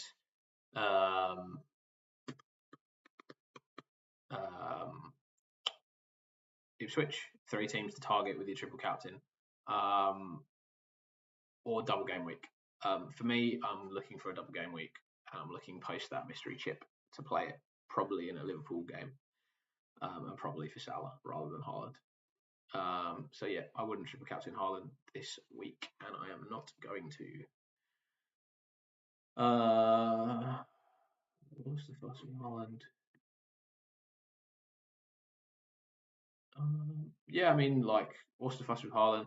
Obviously, one of the worst defenses in the league, Southampton. And if they play the same way that they've played in recent weeks, and they look to play out from the back, and they play four at the back, they're going to get murdered. They are going to get murdered by City. Sell Gabriel or Trent to fund Palmer. Yeah, I would do that. I mean, I sold them to fund Salah, so I sold Trent to Porro this week to go to Salah. I think that's the right option.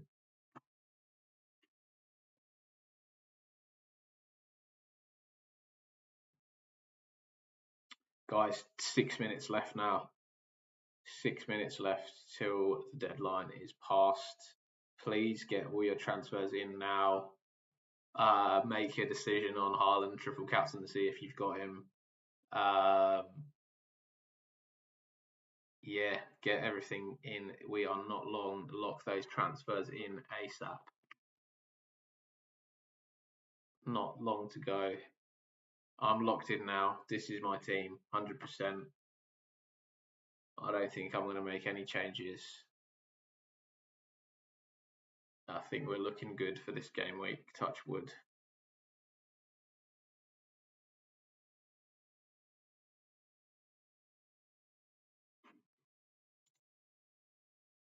Shall we look at old mate Trent?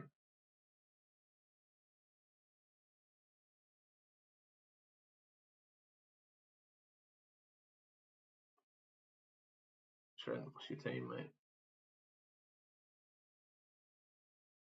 This is Trent Alexander-Arnold's team. He's going to have to make some serious transfers on this game week 2. I'm looking at 2.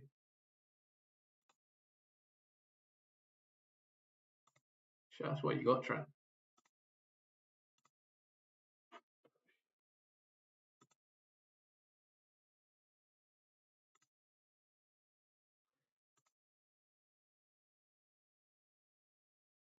He's got to make some changes this week.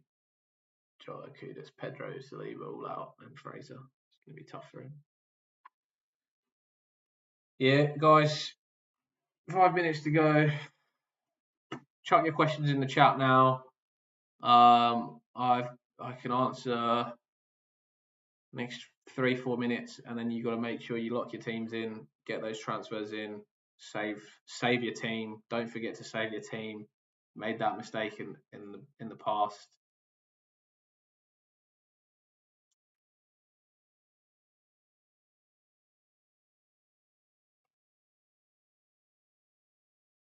We're almost done. We're almost gone. I won't change on the screen. Maybe I'll show a list view or something. Not really that interesting, is it? No, I am not going to triple captain Semenyo or Pedro Porro. Pedro Porro. Start Semenyo or Gabriel.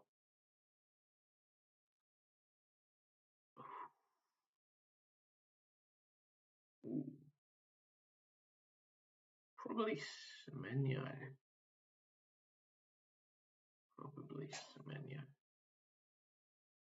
Yeah, I would go Semenyo.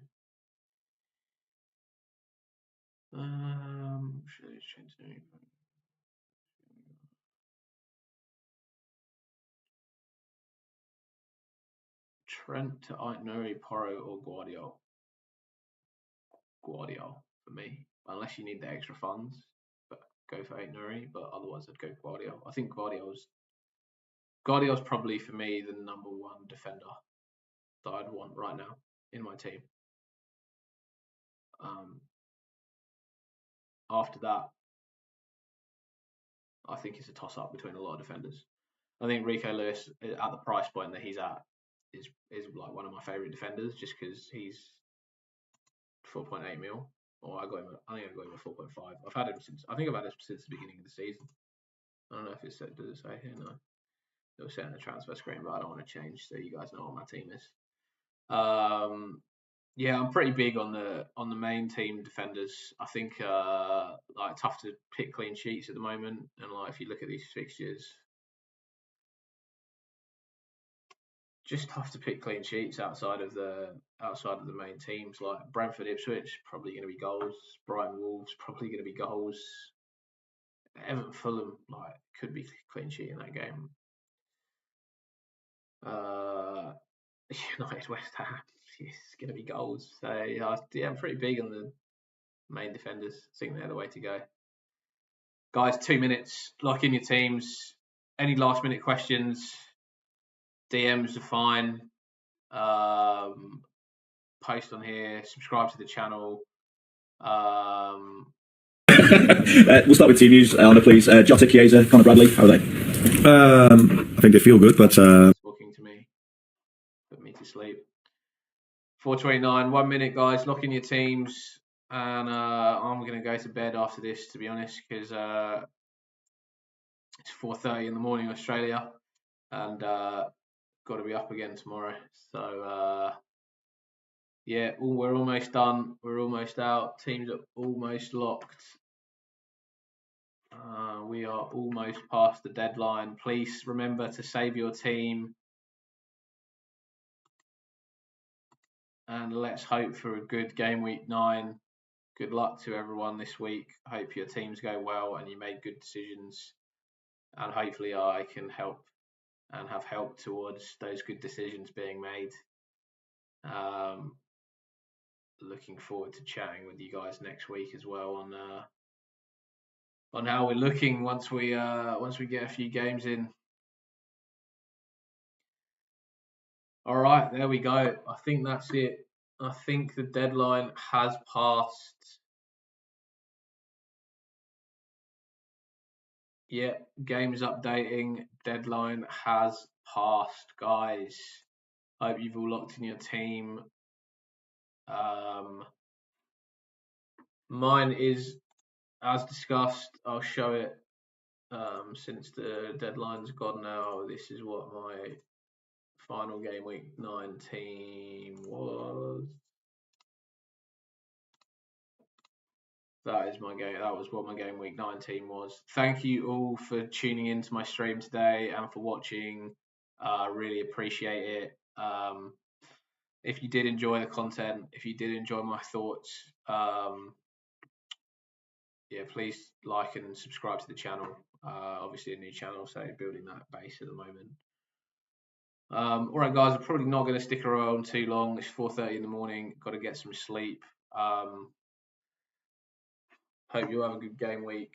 I'll be back to talk through how game week 9 has gone over the weekend with you guys.